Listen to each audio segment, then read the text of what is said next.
Those of you in the Zoom meeting, a couple of just quick notes. Most of you are already familiar with this. The commissioners will have audio enabled all the time. One member of the public at a time can be unmuted during any public hearings. Of course, applicants and their representatives will be unmuted so that they can make presentations. And also, again, if they need to respond to either the board or a public at the end of the public comment period. Usually allow time for any comment at that point. If you wish to speak during a public comment period, you've got to raise your hand so we know that you want to be recognized, because we need to unmute you on our end, and you will also need to unmute yourself on your end. So look around, if you're not already familiar with it, on the Zoom controls, depending on what kind of a device you're using, that there should be a control somewhere for raising of the hand. If you're on a telephone, it's *9 to raise a hand.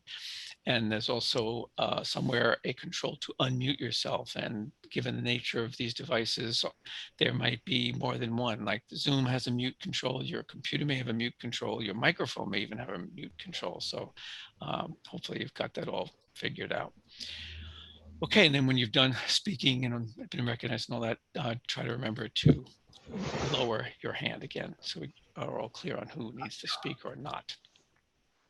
Okay, and commissioners, just a reminder, when you're either making a motion or seconding one, just mention your name. So the note taker Gretchen, who's also on the call, can capture that information. Andy Port and Caitlin Sullivan are also on the call from the planning office. That being said, I think we can move right along. We have 2 demo delay applications and 2 other applications that for advisory reports. So let's get started.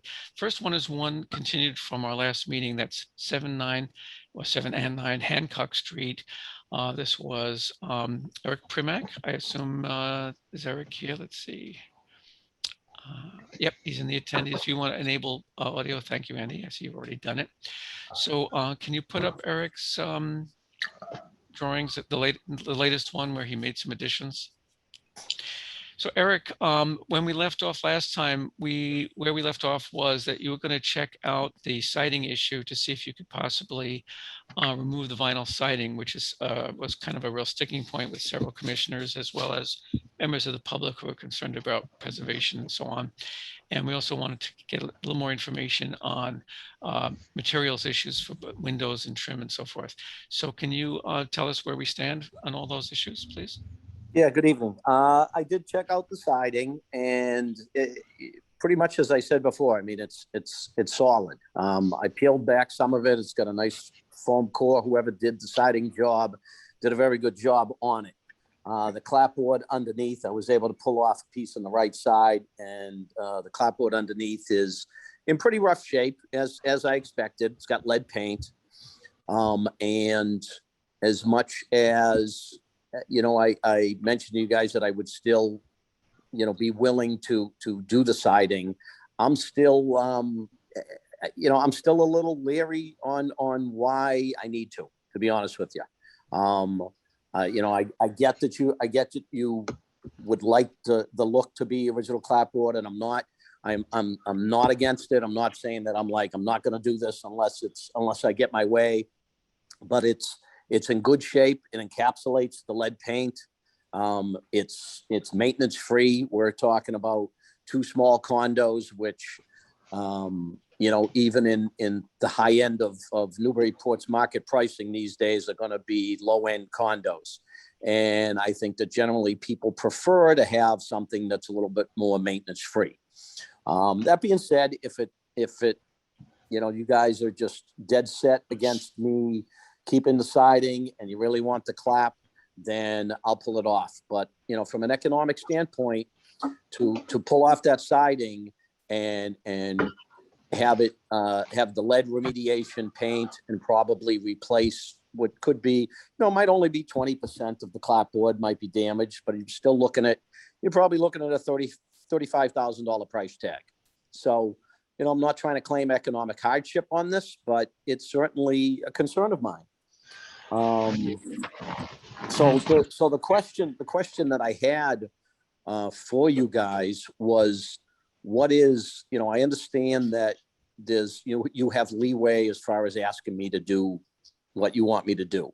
But what is, what's the precedent on this as far as, the whole front of this building? I'm not changing any openings. I'm not changing any doors. I'm literally doing nothing. The only demo delay question is on the back of the house. So I guess, I tried to look because I wanted to see if I had any, if I had any standing. Again, I don't want to make this a bone of contention, but it does seem to be a little bit onerous on your part to ask me to take off what's perfectly good, just for the sake, because I'm doing demo on that back second, on the second story.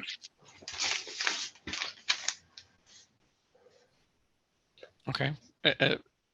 Are you? I wasn't sure if you're finished. Yeah, sorry. I guess, other than that, if that's the case, then, as I mentioned last meeting, I'd be willing to do it. I'm not, I'm still not crazy about the idea, but I would ask that as a compromise, as opposed to the cedar shakes that are on the back, when I rip that off and put in a second story, that I'd like to do clapboard for the back section as well. So it's my preference to leave the front section as is, redo the back, and redo the back with clapboard. But I'll leave it in your hands to discuss. Glenn, can I say something? You may. I'm just reading the ZBA application that I believe was approved at last night's meeting. Is that correct?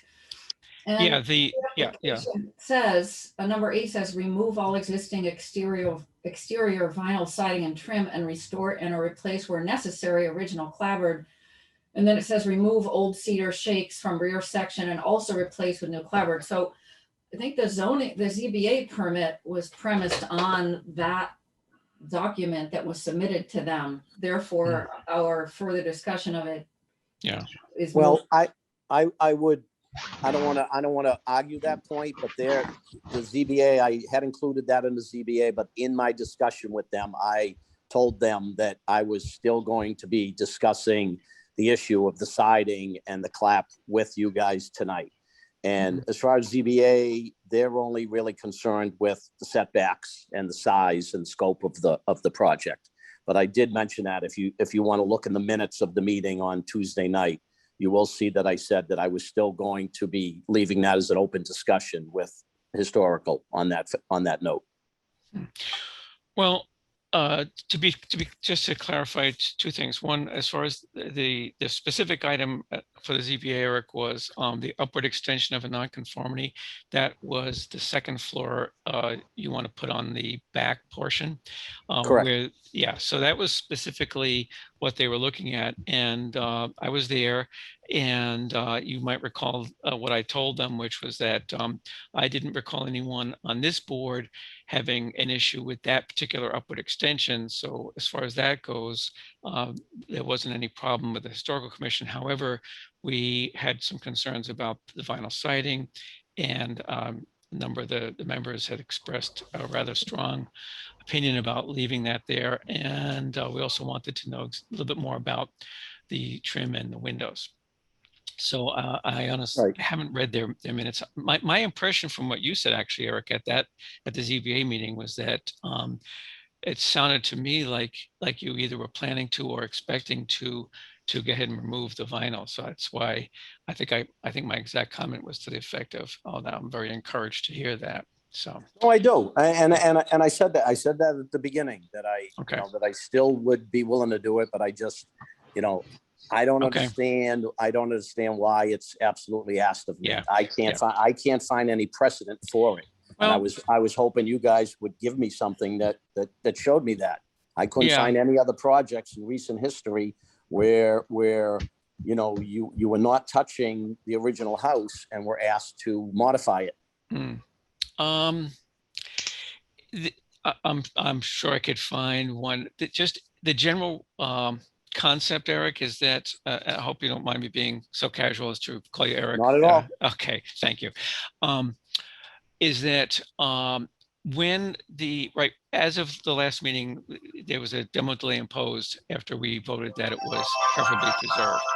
So that demo delay, to avoid having to wait the year, we can review, kind of negotiate plans with the applicant, which is you, to come up with something that the commission is happy with and you're okay with. And if both sides are okay with a plan, then we can lift the demo delay and you can proceed, get your building permits and so on.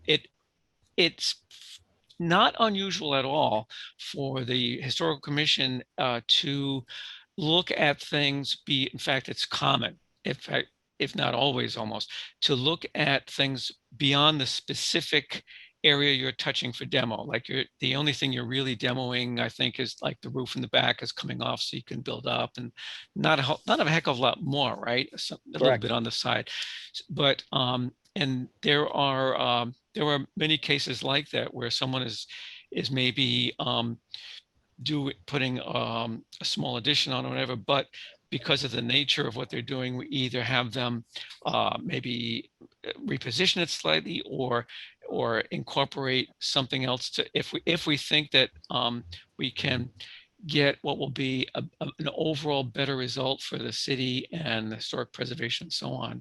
That's very often done. I understand your point. It seems like, hey, why are we even talking about a part of the house that you're not touching? But it actually, it is fairly confident in my understanding of the ordinance that we are permitted to do that. And if the board feels strongly that this is something that should be done for the overall good of the city, the streetscape, that particular property, etc., then we can impose that. So let me turn to my fellow board members here to see if to see how people feel. I think. Oh, also, actually, before I do that, one quick thing. Thank you, Andy. Andy is showing the front view, and so Mr. Primack has added. In fact, you can see it's called out on this proposed front elevation, the cedar siding typical throughout. Right. So I assume that's, cedar wood siding painted, as per typical, as we were just talking about. And now the 6/6 SDL, that's simulated divided light windows. Correct. Somewhere I saw, I'm not sure where it was now, that some of the windows existing were true divided light, but it's not clear. My memory is failing me here on that. Are all the existing windows SDL windows, Eric? And they are. So one of the questions that I think some of the board members had was, which, if any, of the existing windows in the part of the house that you're not affecting do you plan to replace, or have you gotten as far as to know that yet? Most of them are in decent shape. Some of them are just a little older. I think one side of the house from the inside was done over several years back, and the other side wasn't. The owner of the house lived on the left side. He was there for a long time, and I think he replaced some of his, and some of the ones on the right side are a little bit older. Again, they're just replacement windows. We'll pull them out and put in the same things. If they're in bad poor shape. condition, right? Right. Okay, just looking at this photo, I would be willing to place money that the two windows up in the attic space there are older, possibly original to the house, and the lower ones were replacements. All right, now let me turn to my fellow board members to see if someone wants to. I'm particularly interested in the opinion of the board as to, do people feel as strongly? I got the impression last week that people felt pretty strongly about the vinyl siding. Do people still feel that way?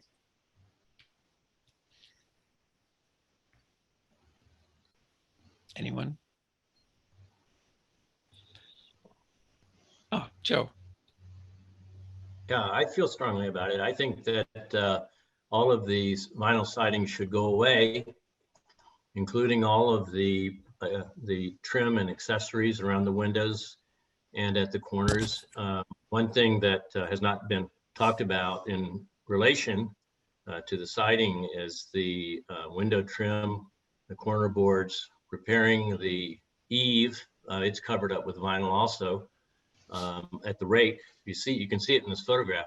Yeah. So I think all of that scope needs to be called out very clearly on the on the drawing in addition to the cedar, the new cedar siding, the clapboards.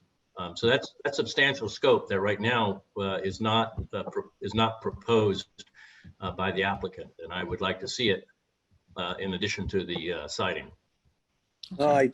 I did say all the trim. It was kind of a broad scope, but I did say any and all of the trim. I would include that. I think it should be specific, though. I think you ought to say specifically all window trim, all door trim, all corner trim. Eric, all trim. I don't object. It should be called out specifically. hang on a second. When you say, what specifically about, when you say any and all trim, well, what about it? Is it, have you, like, it looks like the vinyl siding kind of is covering up, but there's probably some wood trim. Typically there would be wood trim around the, around each window. Have you been able to look to see exactly what is I there? haven't. I haven't. I'm assuming it's probably flat stock. Mhm. And I Okay. think I wrote that in there as far as window trim, flat stock. Okay, where would we find this? 'Cause if we want to, is that on one of your? I think it was in one of the like the second PowerPoint. You know, under the list of items that I was going to do. Okay. If you go up to probably the second slide or the third slide, probably the third slide. Yeah, there you go. Oh, okay. So this, I didn't see this earlier. Yeah. Number 11, original windows will be kept and or replaced where needed, as well as continued throughout second floor addition 66 SDL exterior flat stock casing. Okay. And I see number 10, restore and or replace where necessary original wood trim. Let's see. Okay. Are you seeing this, Joe? This list of items?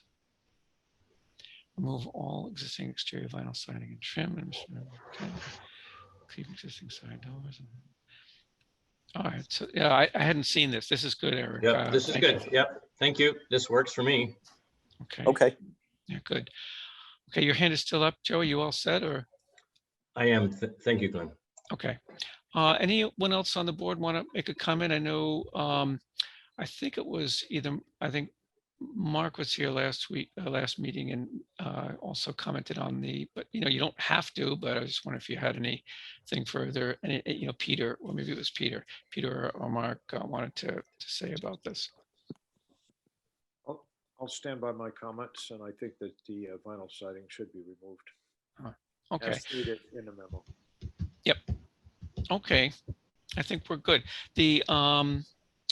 Now I have to make I wonder if it's even necessary at this.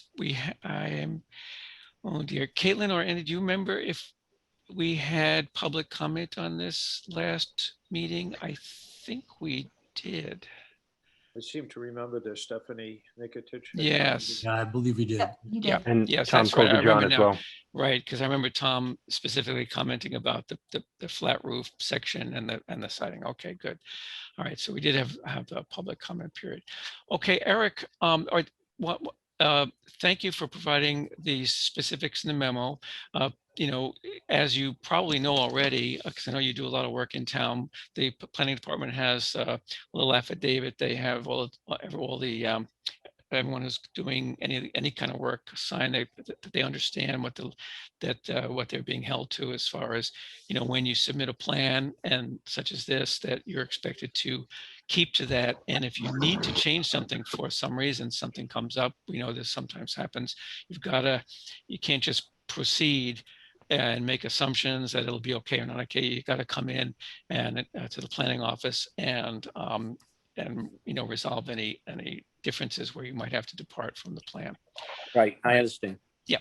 Okay. So I think we can hear a motion as to removing the demolition delay on the basis of this newly revised plan submitted by Mr. Primack. Is there such a motion? I'll make that motion. This is Joe. Okay, thank you, Joe. Is there a second? Mark, I'll second. Okay, thank you, Mark. So let me just, now while I start this roll call, if you can hear me, Malcolm, see if you can possibly get yourself unmuted so you can vote here or something. But oops, hang on a second. But in the meantime, I'm oh, there you, unmuted now. oh, great. And I assume, so you've Yeah. heard the discussion, correct? Yeah, I wasn't here for the last meeting though, so I feel Oh, like okay. All right. If people who weren't here for the last meeting, which is several of you, I think Chris, Patricia, and should probably recuse yourself from this particular vote. So yeah, why don't we do that? I'll put an R next to you, Malcolm, for recuse. Thank you for reminding me of that. Okay, Mark, you were here. Your vote on this particular motion? Yes. Okay. Chris, you were absent, right? Yes, I'll recuse myself. Yep. Okay. Peter, you were here. Your vote? Yes. Okay. Joe? Yes. Morgan? Okay, and Patricia was absent. I'll put her as a recusal, and the chair is also a yes. Okay, so it's a vote of 4 affirmative votes, which carries the motion. So I will inform the, well, they're here. Caitlin and Andy are listening to all this. But anyway, I will formally let them know that the demo delay can be lifted on the basis of your revised plans, Mr. Primack. Thank you very much. And we appreciate you, your cooperation on this. And I realize, you know, we're aware that it's going to add cost to your project, and we're not insensitive to that. But on, you know, well, hopefully in the end, we will, people will understand why we're being persnickety about it. Okay. I get it. I'll make it look nice. Okay. I Very promise. good. Thank you. Thank you. Very much. Bye-bye. Bye-bye. Okay. Meeting agenda, 5 Park Street. That's a little itty bitty street between High Street and Harris, I believe. And in number 5, the applicant is seeking to demolish an existing single-family accessory structure, in other words, a garage of some sort, and reconstruct a new one in a conforming manner. By conforming manner, this means conforming to the various zoning restrictions as far as setbacks, height, and so on. So we need to do the usual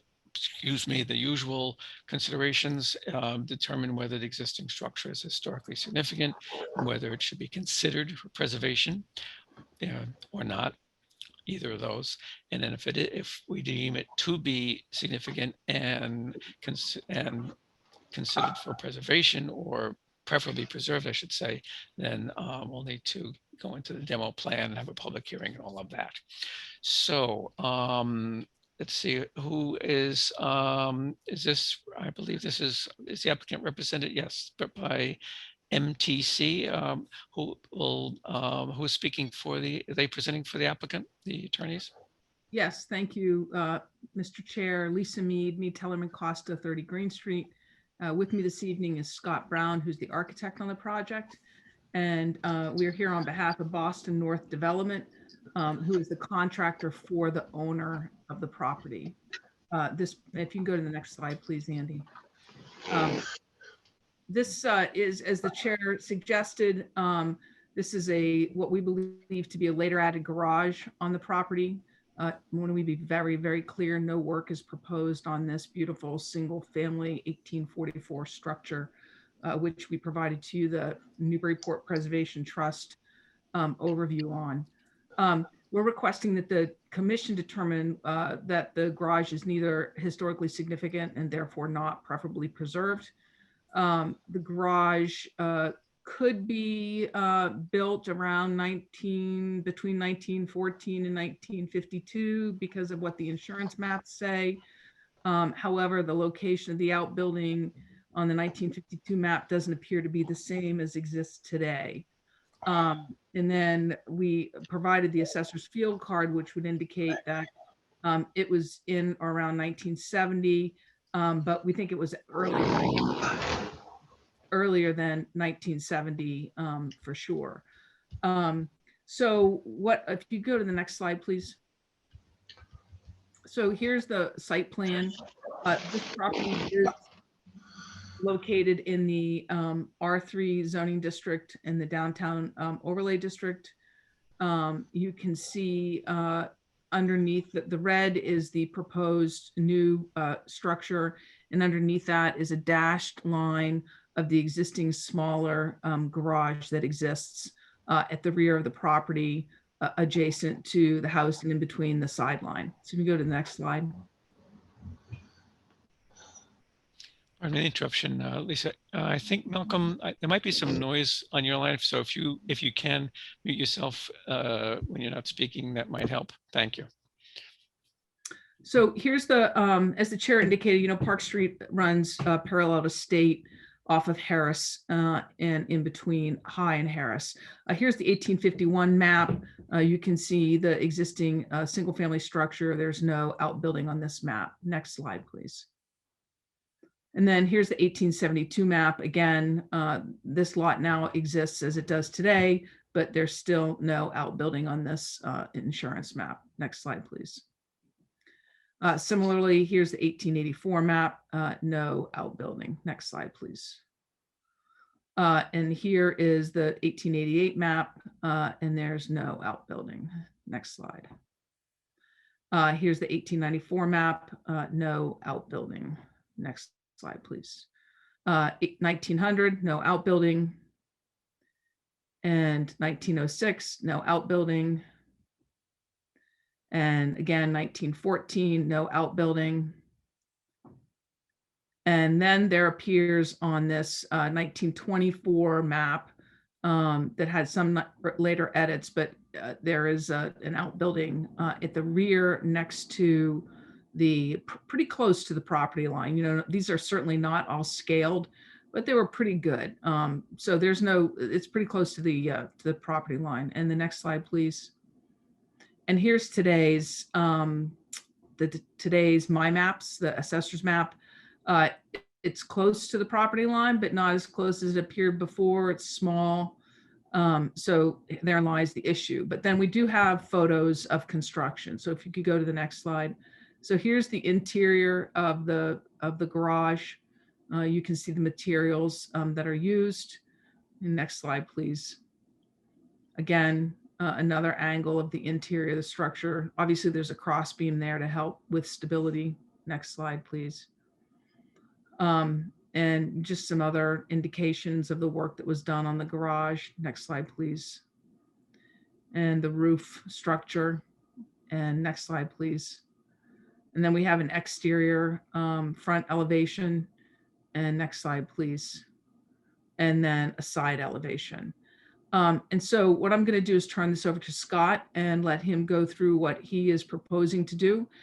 He's actually, I believe, been on site and looked at the barn, so I'll let him give you a little more detail on the condition of the materials in this garage. Do you think, excuse me, Ms. Mead, do you think that would help our determination as to historical significance? The materials? No, what Mr. Scott is, or rather Mr. Brown, Scott Brown is going to talk about? I do. If you go back to this, I don't want to move down to the proposal yet. Okay. Okay. So I know you want to make these two different determinations before we get to the proposal, right? It might not even be necessary, but I would like Scott to talk about, he's been there, and so he can talk about the materials a little bit more.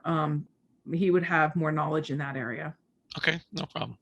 Oh, thank you, Lisa. Could we just go back to slide 14? Here we go. So, you know, as far as I can tell, you know, I don't think that this structure is particularly old. You know, it looks like, you know, the sheathing is, you know, sort of a southern yellow pine beadboard. The framing is fairly clean looking. And, you know, so the dead giveaway to me is that this thing is actually on sitting on a concrete slab. So my best guess that this is, you know, sort of at its oldest, early 20th century, could have been built, you know, in the 20s. You know, it could also have been, you know, I've seen structures that, you know, look just like this from a framing standpoint that were built in the early 40s. So I think it's a little bit difficult to date, but, you know, I don't think it is that old. And if we could just go to slide 20. So this is my proposed, you know, front elevation of what we're planning to do here. And so, you know, the source of the inspiration for this design was another garage that I designed about 10 years ago at 290 High Street. And the garage 290 High Street, it's a fairly prominent garage that a lot of folks really like. And, unfortunately at the 11th and a half hour, I wasn't able to find believe it or not, a photo of what we did there, but perhaps some of you folks might have a mental image of that. So, this is the next generation of that. The Seamuses, the owners of 5 Park Street, approached me and wanted to do something similar to what we did at 290 High Street. And, this one is designed to meet the accessory structure requirements of the zoning bylaw, meaning that it has to be no larger than 24 feet by 22 feet by 15 feet tall. This one's slightly smaller than that, and it's also slightly smaller than that garage on High Street. And the box of this is 22 feet wide by 22 feet deep, and comes in just under 15 feet as measured to the median roof height. It does have a couple of small shed dormers. Both these dormers meet the city's requirements for dormers, meaning that those cheek walls there need to be set back from the front and back of the main box. Also, those sidewalls, as shown in this drawing, need to be set back from the wall below at least 18 inches, and we've certainly done that. So these dormers do create a little bit of space above the garage, and this will be accessed via an open stair on the back. And if we could just slide forward to slide 22. There we go. So this is how we're getting to that a snug space above the garage, via this open stair. This garage is going to be built by the same hand that built that garage on High Street, Ben Perez of Boston North Development. And so we are planning on a high quality project using the finest materials here. And I fully expect this to be a fine complement to what I think is an excellent Greek Revival home that is immediately adjacent to this. And so with that, I'll hand it back to Lisa. Thank you. Thank you, Scott. So if you can go back up to slide 19, that would be, or even 18, please. So the request first, of course, to the board is that, in fact, to make a determination that the building is not historically significant and therefore can be removed.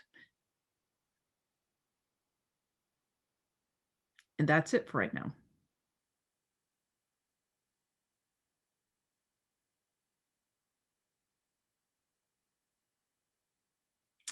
Is anybody there? Glenn, I think you're muted.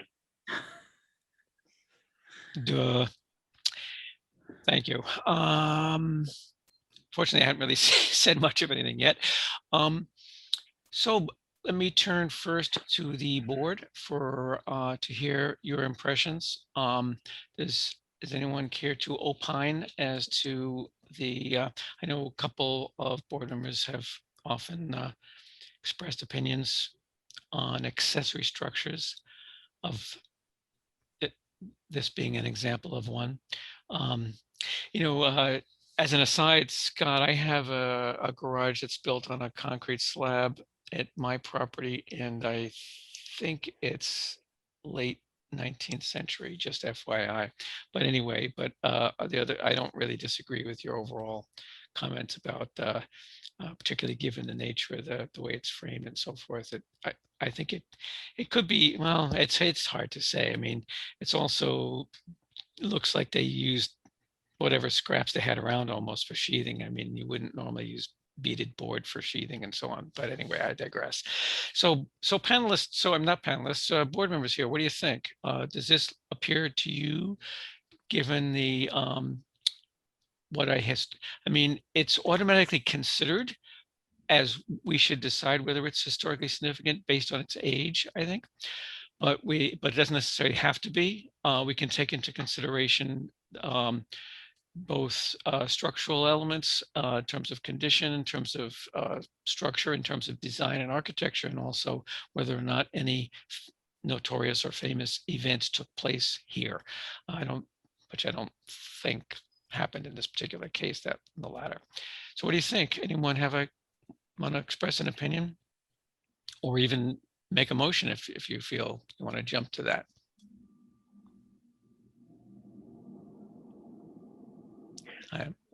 Peter. I'm ready to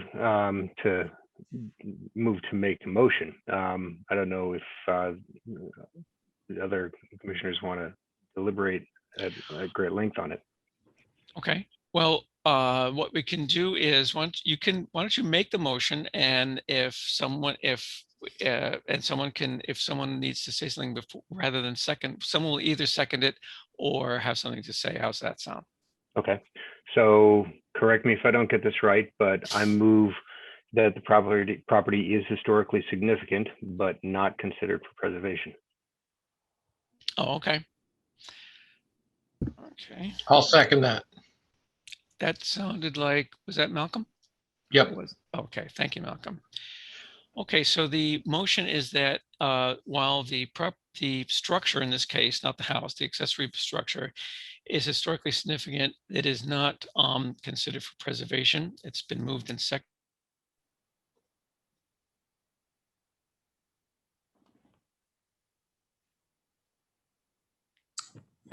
Glenn, you appear to be frozen.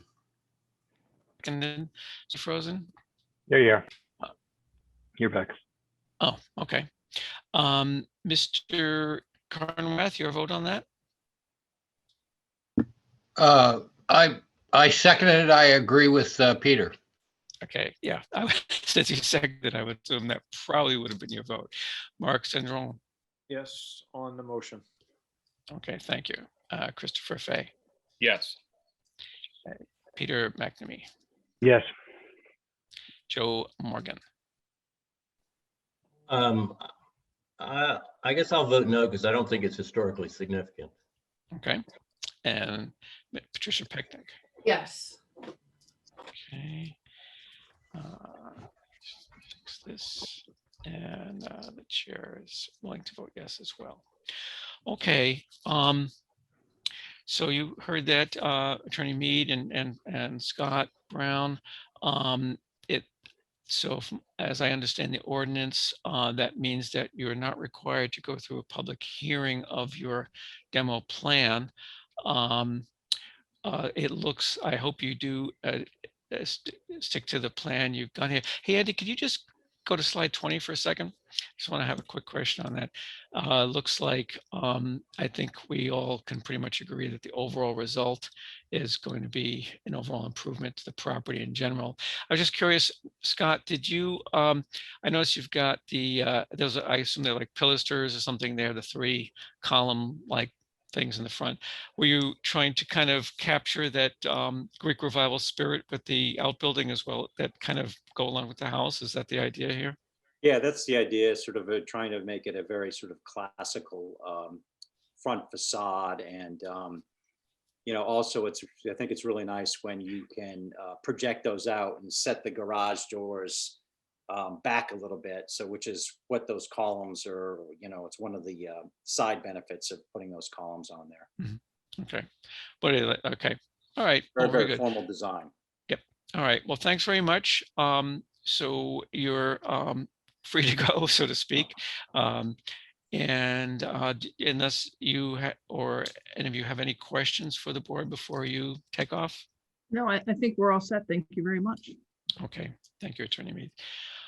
Okay, very good. The agenda again, the next 2 items are requests for advisory review, although each has its own, they're 2 different things, which I will explain when we get into them. We'll take the first one. That's 21 Pleasant Street. Anyone who's been in town more than a minute is probably familiar with Pleasant Street. That's the one that where the off State Street, where the Cumberland Farms is, and the famous Unitarian Church and so on. So this is very much in the downtown overlay district. So the rules of the ordinance regarding the downtown overlay district apply. The applicant has got some of you may recall the Szechuan Taste, I believe it was, restaurant was in this location, if I'm not mistaken. And they have a project about relocating the door. So without me saying anything else for now, Before I do want to say something else actually, and that's to that, since we do have some, new members, I rechecked the ordinance just to make sure I had this straight. So on a DOD permit, almost anything requires a special permit, and the granting authority is the planning board. So that's sort of similar to, you might recall, 93 State Street. That was the Institution for Savings. So there, the planning board had to decide whether to issue a special permit. Now, the role of the historical commission is we have 30 days. And what we're supposed to do is complete, and I'll read from the ordinance here, no later than 30 calendar days after we've received a complete application, the Historical Commission shall submit to the SPGA, that's the planning board, its written report, historical report, regarding the significance of the historic building or structure proposed for demolition and the relative importance of such historic building or structure to its setting within the DOD. Now, this is one of several inputs that the planning board then takes into consideration. Those of you who've been around any, longer than a month or two should be kind of familiar with this. So that's our job here, is to give the planning board some advice from a historical preservation perspective, adherence to secretary standards, which the planning board is required to apply, and so on. Give them our take on this particular project and how it's affected by all those rules. So now I'm ready to turn it over to whoever is going to speak for the applicant. And who will that be? I didn't make a note of who's speaking for the applicant here. I believe we have James, Joshua, and Matt. Okay, is that James Trengese? Yes, I'm here. Thank you to the board for hearing us. My name is James Trengese with True North Construction. We're the construction management firm overseeing the proposed development. So just jump in quickly. First slide is a Google Map image of the space. Next slide, please. The next 3 slides are some older historical photos. They don't give great detail of what we're looking for, so maybe we can skip to slide 5. Okay, so here you can see an older photo. Actually, what we're proposing to do here is right now the entrance to 21 Pleasant is, if you're facing the building on the right hand side, we're looking to center the door in the opening. If you can skip down 1 more slide, please. Yep, so this is exactly what we're looking to do. Next slide, please. Before you go, can you go back one? So just so everyone understands, that door that says professional building 21, that's not the entrance to your store, right? That's the entrance that goes upstairs. Am I correct? It's the opening to the left where the woman's standing, right? Right. That's the opening to your space, correct? Yes. All right. So, right. The other one doesn't go into your space. Am I right? Correct. Yes, correct. Okay. Just wanted to make sure everyone kind of understood that, because where it's way off to the side, it's easy to miss. Okay. I'm sorry. Go ahead. Oh, understood. So here's just a shot of, so here you can see, this is the door right now in the opening. There's a recessed opening in the storefront. The entrance is to the right, which kind of creates an awkward entry into the restaurant. So what we're looking to do is simply shift that door to the left. Next slide, please. So where this glass pane is right now, there's a fixed glass pane with an air conditioner above. We're looking to shift the door into that opening, remove that awful looking air conditioner, replace that piece of plywood with a fixed window to match to the other 4 windows on the sides. Yeah, so that's pretty much it. Next slide, please. another existing photo. So in essence, it sounds like you basically want to put the door back where it was previously, pretty much. Yes, sir. Yeah. If you skip down to slide 13, you can see a proposed view. So taking that door and shifting it back where it was. Same style door. Maintain the appearance of the storefront, same color. You know. Okay, so, same style as which? As the door to the right? Sure. Yep. Is that what you meant? Okay. I didn't know if you meant the same style as the door that's there in that spot, or the I believe they're very similar in appearance. Oh, okay. Okay. So Is it, just for my clarification, is the door still going to be recessed? Yes. Yep. We're not looking to move the door forward. The door will still be recessed. All we're looking to do is just relocate the entry. So when you walk in, you're walking into the center of the restaurant, as opposed to kind of walking in this awkward alcove where you have to turn left, then turn right, then turn right again when you walk into the space. Yeah, I vaguely remember that. Yeah, so Mark, to answer your question, so in other words, another way of saying that would be that the door is going to be precisely where that window is now. You're not moving it either in or out. It's in that same location. So the only thing is changing, instead of a window, there'll be the door, and above it, instead of an air conditioner and a window, will be those two fixed windows. Correct? Yes, sir. Okay. Thanks very Glenn, much. Yes. Glenn, could I ask just a quick question? I'm confused by the slides 2 and 3. Okay. That doesn't appear to be the same building. Is it perspective that I'm not catching? They are perspective, yes. So what perspective is that taken from? Because I see the transom windows, or the whatever they're called, down at the sidewalk level. I see steps going up into the first level, none of which exists in the pictures of the current building. Yeah, this is a. If I can jump in, I believe the entrance we're talking about is under that big awning there in the center of that. So we're looking down Pleasant Street here? Yeah. Well, we would be if that's the case, but I think I see steps going up in the 5th bay from the corner there.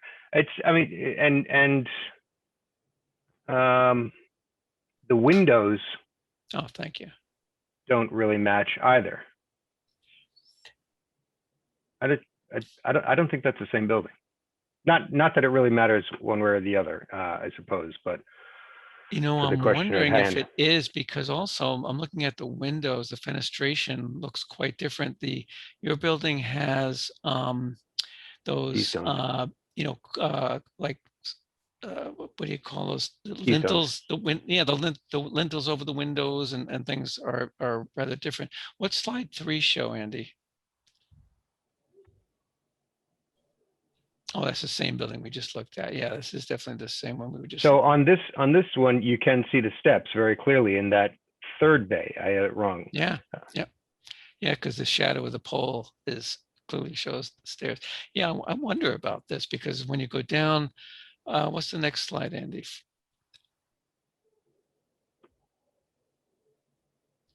Can you? Okay, yeah, here you see quite different fenestration. Now, of course, the building, okay, so you've got 1, 2, 3, 4, 5, 6, 7 kind of narrow windows, and then another building which is now no longer there.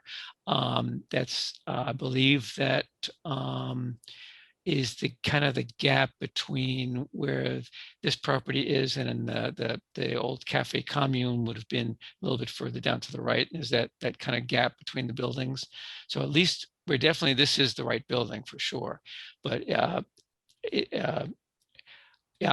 would, Peter, I would tend to agree. I would have my doubts about what's shown on slide 2 and 3. Are you guys sure that that's the same building?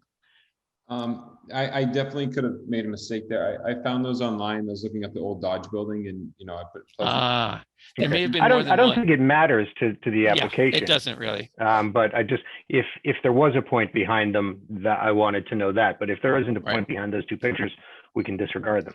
Yeah, and now that the applicant has said that, I think there was more than one Dodge building. I think there was another one down on like Merrimack Street. So it's quite possible that that might have been what we were looking at there. But in any event, so but here we are looking at the right building. And just a side comment, there was quite a bit of, in some cases, things don't entirely match in terms of what we ended up with after the urban renewal efforts of the late 70s and early 80s, or mostly mid to late 70s, where things were, a lot of these buildings were rehabilitated. And if things were in bad shape, as many of them were, some of the stuff was redone. So the current windows, at least on the first floor, may have been redone and so on. Okay, so I guess we've beaten that one to death. Any typically, well, let me first ask, does the board have any question for the applicant on this? It seems fairly straightforward, but I don't want to make any assumptions. Any other questions from my fellow board members? I'm not seeing any hands or anything. All right, what I typically do in a case like this is allow a brief public comment period. If there are members of the public who would like to make a comment during this period, please do raise your hand so you can be recognized, and we'll open a public comment period as per usual. If you're going to make a comment, we'll unmute you. You'll need to unmute yourself. You'll also need to identify yourself, name and address, and then a brief comment, 2 minutes or less, if you would. So public comment period is open, and we'll just give a few seconds to see if anyone actually raises a hand.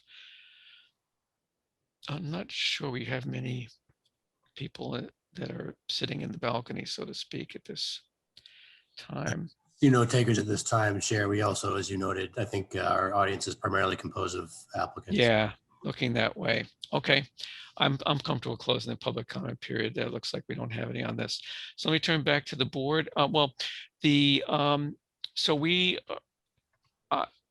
what I would propose is, my thinking is that we could issue a fairly brief advisory report to the planning board that we've reviewed the application, and that the changes that you plan to make would not have an adverse impact on either the structure, the streetscape, the neighborhood, or the historical value of any of all of the above.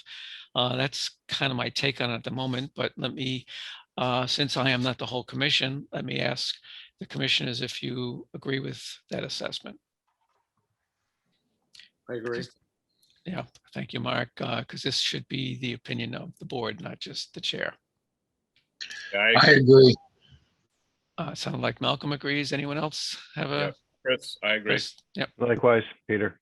Okay. All right. So I it agree with sounds like that sounds good. Yep. I think it's unanimous. yeah, sounds like it is. All right. So let me just make a note. Okay, there was no public comment. Well, thank you, James. So we had our discussion. I'll just make a brief note here now. Thank you, board. So what I'll do is I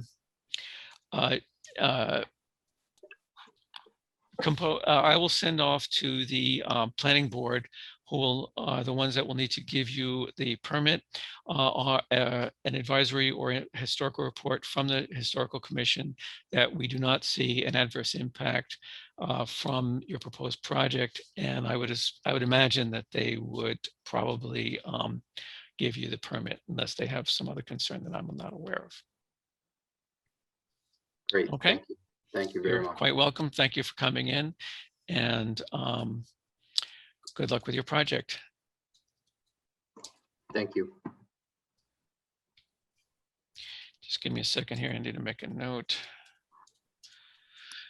Okay. Okay, the next and last major item here is another advisory review, 276 High Street. This is similar but different. We need to compose a report for the Zoning Board of Appeals. The Zoning Board of Appeals is the Special Permit Granting Authority, SPGA for short, on special permits allowing demolition under the Demolition Control Overlay District, or DCOD ordinance. So what they're planning to do has been determined to falls into the definition of demolition and requires this. So and for the sake of those who might not be intimately familiar with it, I'll again briefly read a quotation from the ordinance. In this case, it's no later than 20 calendar days after the SPGA, in this case, that's the zoning board, has received a complete application. The Historical Commission, now in this case, it says may submit a written report, which is interesting. It doesn't, so maybe it's a requirement, but anyway, submit a written report regarding A, the significance of the historic building or structure proposed for demo, B, the relative importance of such historic building or structure in the context of the block where such building or structure is located. So it's both the significance of the building itself and its importance in the context of where it's located, the larger context. And before acting on the application, the special permit application, that the SPGA will consider both conditions reports. Those are reports from the applicant, and I think some of those are included in their submission and in our report. So I believe this is another MTC represented case. Is that correct? Yes, thank you, Mr. Chair. Lisa Mead, again, for the record, Mead, Tellerman, Costa, 30 Green Street in Newburyport. With me this evening is Scott Brown, who's the architect on the project, and Aaron Sturgis, who is the historical building expert on the project. Also with us this evening is Chris Ragusa, who is one of the owners of the property. And if you can go to the first slide, Andy, please. So as the chair said, we're here for review under the DCOD, and we don't propose to technically or literally demolish the barn, but when you move the barn on the site pursuant to the definitions under the ordinance, it's considered a demolition. We do propose to remove portions, later added portions to the barn, but we're not certainly not demolishing the barn, rather moving it on the site. So just to add some background, and when we're going to place it back on the site where it will be completely conforming as well. We are not proposing any work on the single family structure. You can go to the next slide, please. So I think it's important to look at the history of this outbuilding. The outbuilding is listed as contributory along with the main structure on the district data sheets. We believe the barn dates to about 1850, but as we will discuss in a little bit, had some later added additions. The entire property is absolutely a fabulous piece of property on High Street. It's 18,974 square feet, where 10,000 are required, and it has 90.5 feet of frontage where 90 are required. So it's a completely conforming property. And as I noted earlier, the barn is currently located just a little bit over the sideline setback on the southerly lot line of the property. So I'm going to give you a little history since that's the whole point of your determination or advisory report. So the barn, as we said, under the district data sheets, was built around 1850. And in a little bit, we're going to go over the Sanborn maps. In fact, why don't I just take us to the next Sanborn map? Andy, if you can go to the next slide, please. So this Sanborn map is from 1900, and you can see the location of the barn. We'll just stop here for a second because I want to give you a little back history. In 1849, the then owner of the premises was Thomas Emery, who was also owned the adjacent parcel of land and deeded the land now known as 276 High Street to Edwin Grosvenor, who was a physician. There's no indication in the deed at that time that there were any buildings on the land. In 1863, by the time Grosvenor, and I'm pronouncing that wrong, so I apologize to any of his relatives, conveyed the property. And by that time, of course, Newbury and Newburyport had split into their separate communities. Grosvenor died, and his estate then conveyed via a will to Henry Merrill. This deed then includes reference to the buildings plural on the property. So we figure that it appears as though they were built between 1849 and 1863, hence the date on the district data sheets of 1850. The property was later added to by a further conveyance of another portion of land owned by Rufus Emery, the grandson to the aforementioned Thomas Emery, to Henry Merrill. The property remained in the Merrill family from 1863 until 1917, when it was then conveyed to Edith Bartlett. This is one of those properties that are fewer and fewer in the city of Newburyport that have had very few owners from the beginning. Indeed, a member of the Bartlett family continues to reside in the house. So if you go to the next slide, please. So here we have the 1906 map, and you can see there's a little addition on the back. And then the next slide, please. And you can see there's a little bigger addition that's been added to the back of the barn in 1914. And the next slide, please. And this is the 1924 city assessors map. We have an addition on the side, as well as the additions on the back.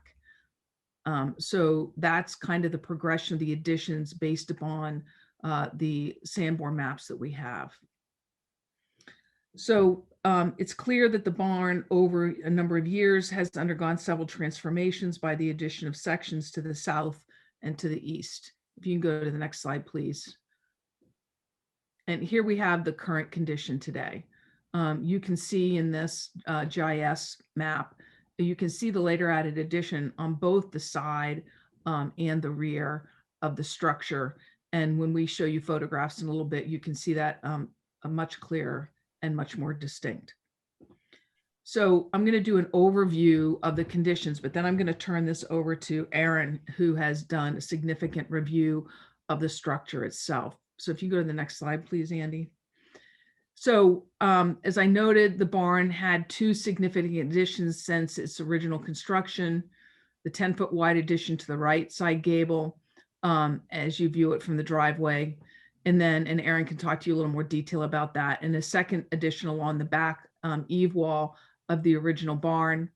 And Aaron's going to talk about their conditions. The barn sits on stone and brick partial foundations that are crumbling, and the first floor framing has been greatly altered, with little remaining from the original structure. Next slide, please. And so I'm going to turn this over to Aaron at this point before we get into the historic photos to talk about really the current condition of the barn. Great. This is Aaron Sturgis with Preservation Timber Framing out of Berwick, Maine. Thank you for having us tonight. It's one of my favorite things to do is save carriage barns on High Street in Newburyport. So this one is a gem, but it has been altered over time. The historic photographs that you'll see next will show that, but as a precursor to that, I looked at the barn extensively at Chris Ragusa's request. It was very, very apparent that the additions were later than the original structure. The original structure is fully timber framed. Unfortunately, when the additions were put on, they did compromise the timber frame structure, and there are structural repairs to be done. But they're relatively straightforward. It is a light timber frame, but it is fully mortise and tenoned, and very, very nicely done. The issue moving forward is that the side addition and the back addition are not on foundations. They're not on slabs. They are simply on concrete blocks of some sort. And even the side addition, the most recent one, is below the floor level of the original structure. It's actually kind of right on the ground, and therefore very deteriorated and definitely having an impact on the original structure. So it was my recommendation to remove the later additions and restore the original barn. If we go to the next slide, Andy, we'll see the original form of this barn. And you can see that it is a shorter barn. It has one garage bay, and you don't see any of the additions, although there might have been a small one to the rear of that. And the next slide, Andy. Here you see the addition to the right. So this is, 1920 from the photograph, and you can see it changes the form of the barn dramatically. You can also see the level of the door being quite a bit lower than the driveway in the original opening. And so it's hard to see from this historic photograph, but there'll be a later photo that shows the distorted roof line as well, which is an indication of the damage that this particular addition, being less well built, is impacting the original structure. Go ahead to the next one. Is that a cupola? Oh, okay, I guess you can see it Yes, now. it is. It is very much a cupola. That photo, this photo shows that cupola. It's a decorative cupola. It appears to be early. It's certainly over the original form. When you go back to that first slide, it is apparent, but this one shows a little bit better. So you see here how the driveway drops down, and you can actually see grade in this photograph, how low it is on the right side. So that section is the latest section. In the rear piece, you'll see in my photographs in this document to show the back addition and the condition of that as well. But understand that we have an original timber frame structure. It's not uncommon for these buildings to evolve over time. We all know they did to suit the purpose of the day.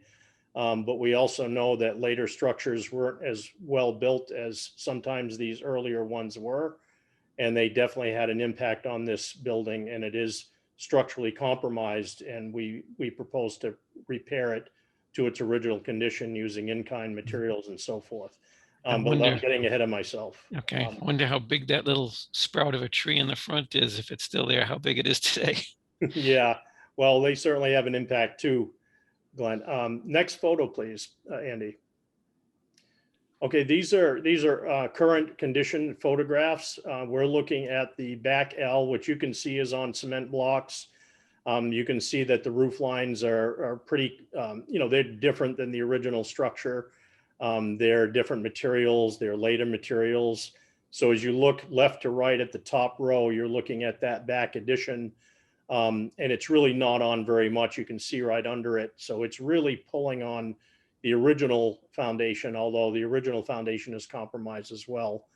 The photo on the lower left is just straight on to that back L.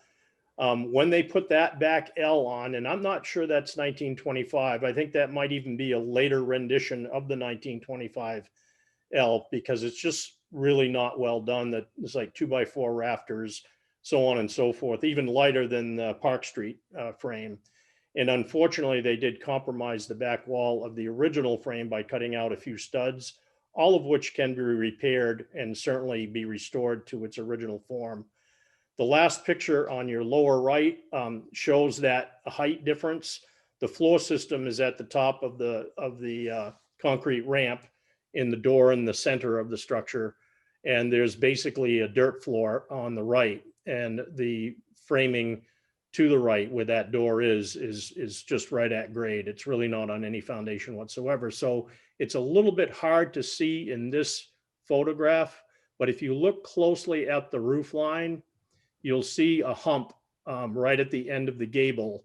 So in actuality, that addition, that most recent addition, is sinking and pulling that gable away a little bit.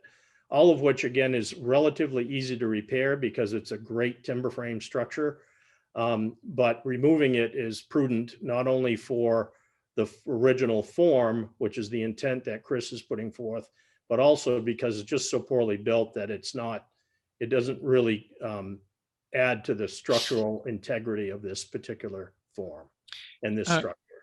Quick question, Mr. Sturgis. Sure. In this picture, Andy, could you kind of zoom in on that one in the lower right? It shows the two, the front view, so to speak.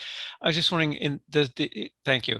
The original, did the original structure, obviously, the right hand end would have been, around near where the right hand side of that ramp, right? So Yes, the right hand door would not be there. Did it go all the way over to that small door on the left? Yes, that is the original form. And the earliest picture that, if you look closely, well, actually, you can't see the door in the original early picture. But right. Yes, the original form, Chairman Richards, is in fact to the right of the ramp. and all the way to the left. Okay. And in fact, that gable end, that original gable end, still contains the sheathing and everything else. That they simply added a bunch of 2x4s to the outside of the gable, didn't take into account any floor level issue. They're definitely lower. I think they just needed the additional space for another car. You'll also notice that the garage door is smaller. And so they actually put in a smaller door than it was originally in the original door opening as well. So it's been altered for for automobiles, and that's not uncommon. But it's a real diamond in the rough. Again, you're seeing a form that is not true to its original aesthetic, and I think the idea is to regain that by restoring the original timber frame. Did I understand you correctly? So it sounds like you're saying between those two large garage doors, there's still old sheathing. Oh, inside. absolutely. The original gable is fully intact. Yeah. Interesting. Okay, thank you. Yep, they primarily removed in the back L, they removed some eave wall studs, but they did cut one of the structural posts off halfway to gain entrance to that back L, but that's all repairable. And we would repair that in kind and regain the structural integrity, but also the aesthetic of that timber frame. That makes sense? Yeah. So Aaron, could you also talk about the fact that the idea here is to give the barn a much longer life by putting it on a brand new foundation versus what it is today? Right. Yeah, that's a great point, Lisa. You can see grade is very high around this building. It did not have a significant foundation. And moving it and putting it on a new foundation will enhance its integrity, both structurally and longevity wise. There's really not much of a foundation under this structure overall, but it gets poorer and poorer as the additions were added. And that's really not uncommon for a carriage barn. They weren't necessarily designed to as strongly or with full foundations like the beautiful house has. But moving it back onto a proper foundation will make all the difference in keeping this barn intact over the long term. So thank you, Aaron. And of course, the commission can ask Aaron any questions he wants later on as we go through this presentation. So I think we just addressed all the issues that were on item 15. Andy, if you could go to slide 16, please. So the proposal is, and I'm going to turn it over to Scott right now, the proposal is to build a new foundation for the barn and move the barn to a new location on the lot that better serves today's functions, but preserves the barn. So Scott, I'm going to turn it over to you. Okay, well, thank you, Lisa. So we're, we've positioned this in the back left corner of the lot as you face it from High Street. And as already mentioned, we've positioned it in a spot that meets the zoning setbacks. We've oriented so it is parallel to the house, and we've positioned it in a place which gives us maximum flexibility to make use of the backyard. As Attorney Mead already stated, this is a great yard, and it's lined with massive mature trees, which really give it a nice sense of privacy. And unfortunately, the current position of the barn hinders one's enjoyment of that yard from the perspective of being in the house. So locating it to the back left corner is certainly going to open things up from being in the house. Next slide, please. So these are existing condition elevations. A lot of this sort of Aaron has already covered, but really what we're trying to do here is clearly indicate those areas that we are proposing to remove. The front elevation is in the lower right-hand corner, and right there we're indicating that third bay, which Aaron spoke about, that we're proposing to remove, and the other three elevations indicate those later additions that we're proposing to remove as well. Next slide, please.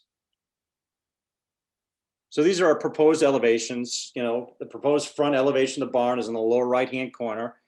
And again, you'll notice that we're returning the overall box to its original size. In the lower left-hand corner, we're proposing a door, more or less in the same location that it is now. On the right side, we're proposing a larger utility type door, more or less in the same location it is now. Front elevation, we're showing some rooflets, that have metal on them, covering those doors. I think anytime that you can provide a little bit of a cover over a door, it certainly prolongs the life of it. The other three elevations on the sheet, if we could just zoom out a little bit. Other three elevations on the sheet show this addition that we're proposing off the back. You'll note that it has a very simple shed roof. That shed roof is coming under very cleanly under that existing eave line. We've set both sides of this back about 18 inches on either side from that original box, and we're proposing to sort of clad it in a different material, white cedar sidewall shingles. And really the idea here is to sort of make it distinct and to be very respectful of that original form. And you can actually see from the material notes here that we are proposing a high quality project. Next slide, please. Slide 19. Here we go. And finally, these are showing what is the proposed floor plan layout on the left side versus the existing floor plan on the right side. And really what we're trying to do here is clearly indicate those areas that we are proposing to remove. On the right, all of those hatched exterior walls, as Aaron spoke, not original to the original structure, and we're proposing to remove those. And on the left side, trying to clearly show what is going to be that new addition on the back of this, and how we're sort of setting it back from the sides of that original structure. Again, trying to respect that original box. And I think with that, I will hand it back to Attorney Mead. Thank you, Scott. So I think we'd love to hear any questions that the commission has at this time. We think that we have given you a lot of information and historical information relative to the house, the barn and its significance, and how we propose to do the demolition, and quite frankly, preservation for a much longer period of time of the original structure. So we would welcome any questions you might have. Thank you. I see Patricia's got a hand up. Patricia? Yes, I have a few questions. So the first question is, what is the percentage of demolition that will be done, and why was it not calculated in the application? Because it doesn't have to be calculated, because it meets the definition of demolition because we are moving it. If we were not moving it and we were taking off those exterior walls, we would calculate the amount of demolition to see if we fell underneath the 25%. But it doesn't matter here because the mere act of moving it is considered demolition. Yeah. No, I understand that. I was just wondering, in addition to counting as demolition, what percentage of, how big are the additions? I see in my notes, something says 768 square feet, and I don't know if that's the footprint of the existing historic structure, or is that the footprint of the original building with the additions and that 10-foot addition on the side. I'm trying to understand, what is the size of the barn now? And then what will the size of the renovated structure be, and what percentage of it will be there still, Okay, so I was entering the first part of the question, or at least one part of your question, is why we didn't do a calculation of the 25%. Yeah. So that's why we didn't do the calculation. But if I don't know if Scott, you have those numbers, at least the footprint. off the top of your head. I don't know if I can. Well, on slide 19, if those are to the same scale, at least you could get an idea, because it shows the plan view of the new and the proposed and the existing kind of side by side. I Right. assume they would be to the same Yeah, scale, I right? did have some dimensions on there if we can, Oh, okay. yeah, zoom in there. We Yeah, should- so Patricia, the existing one is to the right and the proposal is to the left. So you can kind of get an idea that, I understand. I can get an idea if I study it for a long time. I right, was right. asking if the numbers were available. Okay. So the next thing I was wondering about is, so how many feet from the house is the carriage barn now? And then how many feet away will it be when it's relocated to the back corner of the lot? Because we can't see it from the pictures, when we're standing in front of the house, it's very prominent. It's very close to the house, as such structures are. So I'm just wondering what's the distance from the house according to the site plan. Again, I could, zoom out and do the calculations, but I just thought it'd be better if you could just let me know so I can take my notes. I think in the site plan, I mean, it don't have an exact measurement on there, but it, is somewhere, looks like in the 15, 18 feet range from the existing back of the house. And, we're clearly moving it more than sort of 100 feet away from that. Okay, some of my other questions were answered by the cupola question, I guess. I thought that was conjectural. I think it's great that you had the historic photo to show that that was there. But the other question is about photographs. We were always hoping to get photographs of adjacent buildings and the settings. And I think those photos are particularly important to me because it's next to Ken Widmer's house. And, that house has the most comprehensive, meticulous PR I've ever seen. So it would have been nice to see it in relation to adjacent buildings and the setting. I wish the developer had offered those, but I guess most of my concerns were about the size, the percentage demo, and then how far away it will be compared to what it is now. So I'll let others ask questions. I think that's it for me. Okay. And I just did a very crude measurement, Patricia. It looks like it is about roughly 100 feet from that closest corner of the proposed garage to that corner of the house. Basically what it is, they took that 10-foot setback that you see between the existing garage and the property lines. Oh, there's a 10-foot, and that's about 11. On my screen, it's about 11 millimeters, and it's about 110 millimeters from the house of the thing. So it's roughly 100 feet. Anyway, I had a quick question. Just jumping in on that show. This existing slide we're looking at is a good one to ask it.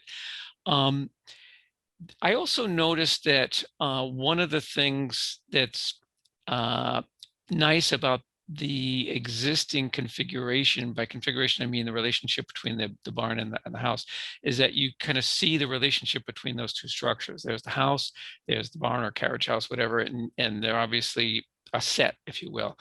Would it have been possible to position the proposed barn kind of straight back? In other words, where you've got that driveway going back to sort of a turnaround area, have the barn still facing the street, still visible from the street, complementing the house, just kind of further back.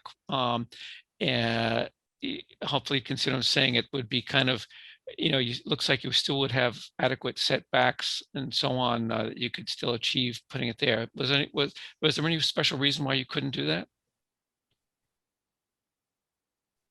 No, I think it was, Mr. Chairman, it was something we considered, but we felt pretty strongly that it was best located in the back left-hand corner because it does allow for a better view corridor to that back right corner from the house. So again, we thought that this gave us the most flexibility to do something with the backyard. I have a concern with regards to the backyard. If you're going to actually reposition the barn where it is, It looks like about a third of the yard is going to be blacktop and not garden. Yeah, do you understand Mark's question? I think that was Mark Sindron. He was saying that on this proposed drawing, that where it says, it's not quite big enough for me to make out what it says there. Is the driveway, is that all blacktop, that quite extensive drive? That's what he's talking about there? Or is that, Yeah, to answer the question, we're not, quite honestly, we're not exactly sure what we're doing back there in terms of what that driveway is. It could be a number of different things, which could be part of a more comprehensive landscaping plan back here. It could be pavers, it could be crushed stone. What might even be nice is that maybe it was, depending on the landscaping plan, it could be a simple cart path with some stone, but we're not quite sure yet.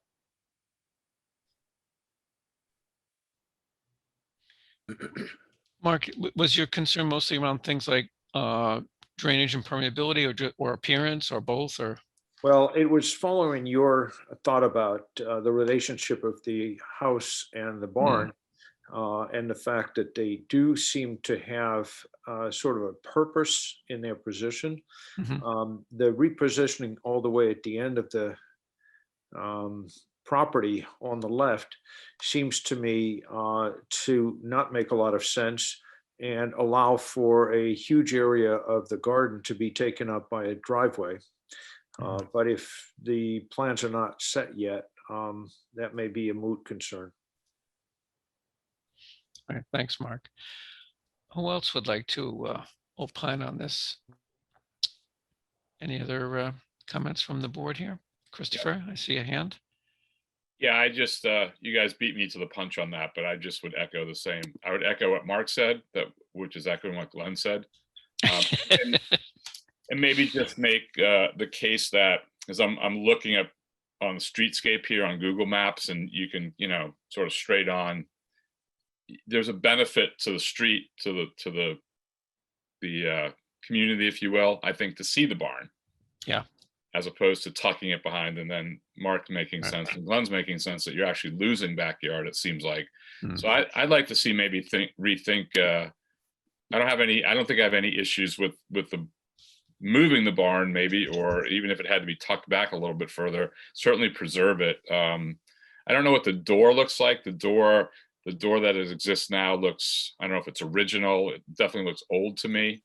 And I don't know what the new door is going to look like. Is going to be an updated sort of thing. I'd like to maybe keep that part of it consistent with what it is right now. And I understand all the engineering and all the construction aspects of it that need to be altered. But yeah, I mean, if I'm on the sidewalk or I'm walking down the street, I can see the barn. I can appreciate the barn, and we don't always see that. It's not a garage. Right, we're making the assumption here that it's going to be restored to something that's a little bit more original in a sense. So we lose that if it's tucked behind. And I know that the homeowner maybe has an advantage, but I'm not sure. Again, if you add up the square feet, I don't know if the homeowner's in the audience, but it would make more sense to me to have more of that backyard. I suppose. So, And I'll ask Mr. Sturgis perhaps to comment on the doors, because I don't know the answer to that myself. I don't think what's there today is original, but I'll let him comment on that. And I'd also like the board to, I haven't heard anyone express problems with demolishing the newer parts that were added on that are in poor condition. So I'd like to hear also from the board about that. Or are we still asking questions? And I'm uncertain of what's happening, because I have a lot of things that I wanted to say, but I didn't want to get ahead of people who had questions. Or I would say we're deliberating. Oh, okay. We're deliberating. Okay. Okay. It's combo package, so to speak, because there are also some questions like the one right now. There's a question on the floor that I'm hoping maybe Mr. Sturgis can shed some light on the doors, and then we can certainly go back to Patricia if you have some other thoughts. Some other thoughts. Sure. Just if I could jump, by door I mean not the two garage doors that we see in front of us, but The access door. Oh, the old door with the Yeah. old hinges. Not Oh, the okay. red- Not the two red doors, no. Okay. Oh, the person door? Is that Yeah. what you're talking about, Chris? The person door? Yeah. Yes. Okay, Mr. Chair, I think there may be somebody raising their hand. Mr. Bartlett, who's the current occupant of the house and who whose family has owned this house for generations. And I think he might have something to say. Okay, I don't see any Hello. attendee list. Oh, he's on Mr. Ragusa's laptop. There he is. Oh, okay. Okay, that explains it. All right. Okay, well, we're a little bit out of order here. Why don't I do this to make it semi-official or a little bit better organized? Why don't we temporarily abate or hold off on our deliberations, and I'll open a brief public comment period so that Mr. Bartlett can make a comment. Why don't you go ahead, Mr. Bartlett? Good evening. My name's William Merrill Bartlett. I'm a lifelong resident of Newburyport. My family purchased the property in 1863, specifically my great-great-grandfather, Henry Merrill Jr. And the reason I selected, I just want to say preliminarily that the reason I selected Chris and Holly Ragusa, who are my neighbors, I've known them for 10 years, and they're outstanding people, outstanding family people, and they're great builders. And I feel that the property is in wonderful hands with them. I am, to be honest, not married, don't have children, and I was looking when I sold the property for people who I felt would care for it, be there for the property. My family was in the property for over 150 years. And I think Holly and Chris Ragusa are and will be outstanding stewards for the property. And I'm overjoyed that they've taken on the project of caring for the property. Specifically with reference to the barn itself, I played in the barn in the 60s and 70s when I was growing up. My father did the same in the 1920s and 1930s. My father was born in 1919. At the Anna Jakes Hospital. My family goes back to the 1630s. The Merrills and the Bartletts arrived with the first settlers in the 1630s at the Lower Green in Newbury. And as I say, the property was purchased in 1863, right in the middle of the Civil War, when various family members were away serving from Newburyport in the Civil War. I don't know if he pulled a fast one on the family members when he did that, but with reference to the barn itself, it's important, I think, to know that my father was born in 1919. Always, when I was a kid, would refer to the sort of the new and the old sections of the barn. And the old barn he referred to which was the original barn, which we've talked about tonight. And the additions on the right and on the back were the quote unquote new barn. And he differentiated between the two. My guess is that the wood on the addition on the right and on the back was frankly new wood when he was a kid in the 1920s playing in the barn. I agree with Chris and his team with reference to the renovation plan that they have. I think it makes perfect sense. I'm overjoyed that the original barn, or as my father would call it, the old barn, or which was in effect the barn within the barn, which is to say the left-hand and middle section of the barn, as you look at the barn, the part of the barn that has an actual foundation under it, will be preserved. The idea of it being put on a new foundation, a new slab, and being preserved is just, I think, wonderful. And I completely and wholly support it. Thank you, Mr. Bartlett. Mr. Chair, I would like to just carry on with one comment that Mr. Bartlett made. You note he said that many of his family members and others in town, of course, went to fight in the Civil War. And one of the things that we neglected to tell you is that the cupola, which Scott has designed will hold an original bell that was in the old cupola, which used to ring when the soldiers came back from the war. That still exists on the property, and it will be rehung within the cupola on the barn. With a rope descending to someone to ring it, I presume. I can't tell you that. Okay. All right. Thank you, Ms. Mead, and thank you very much, Mr. Bartlett. Is there anyone else that would, as long as we're, if Mr. Sturgis is there and would like to make a comment, you're not required to. Would you like to make any comment regarding your views on what you're proposing to do here?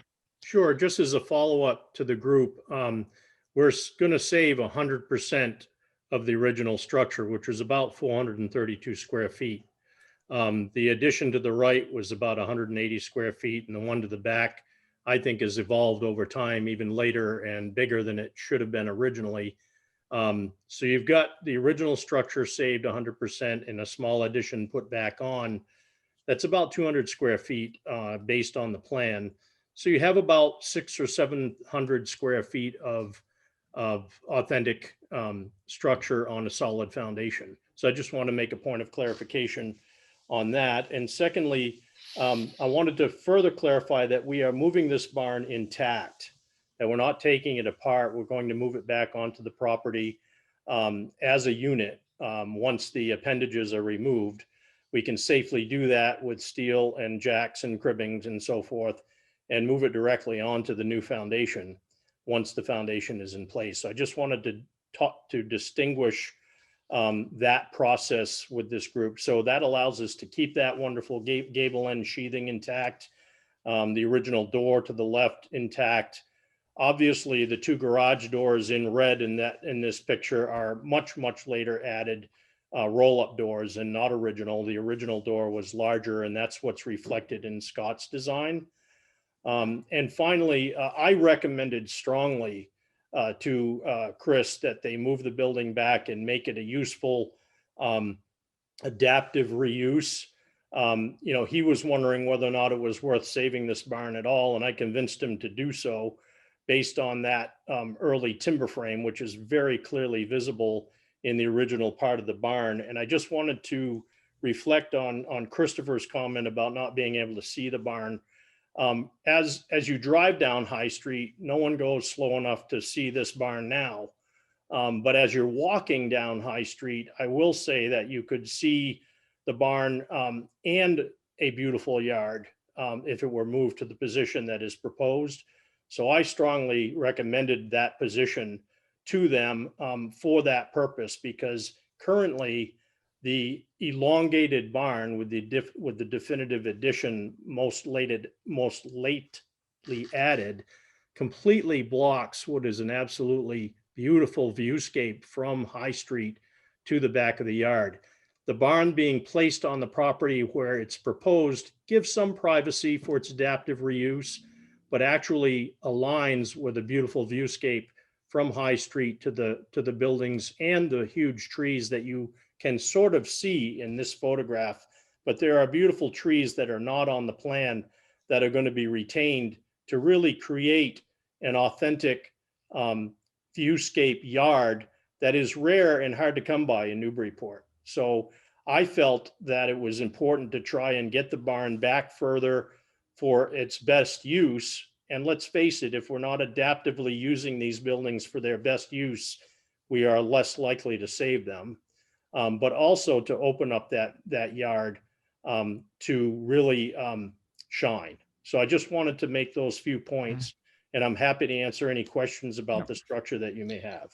Okay, so technically we're still in that public comment period. I may have misspoken. I was wondering if Mr. Ragusa himself, that was who I meant to refer to as saying he's not required to make any comment, but before I close the public comment period, wanted to invite him to make any comment if he would like.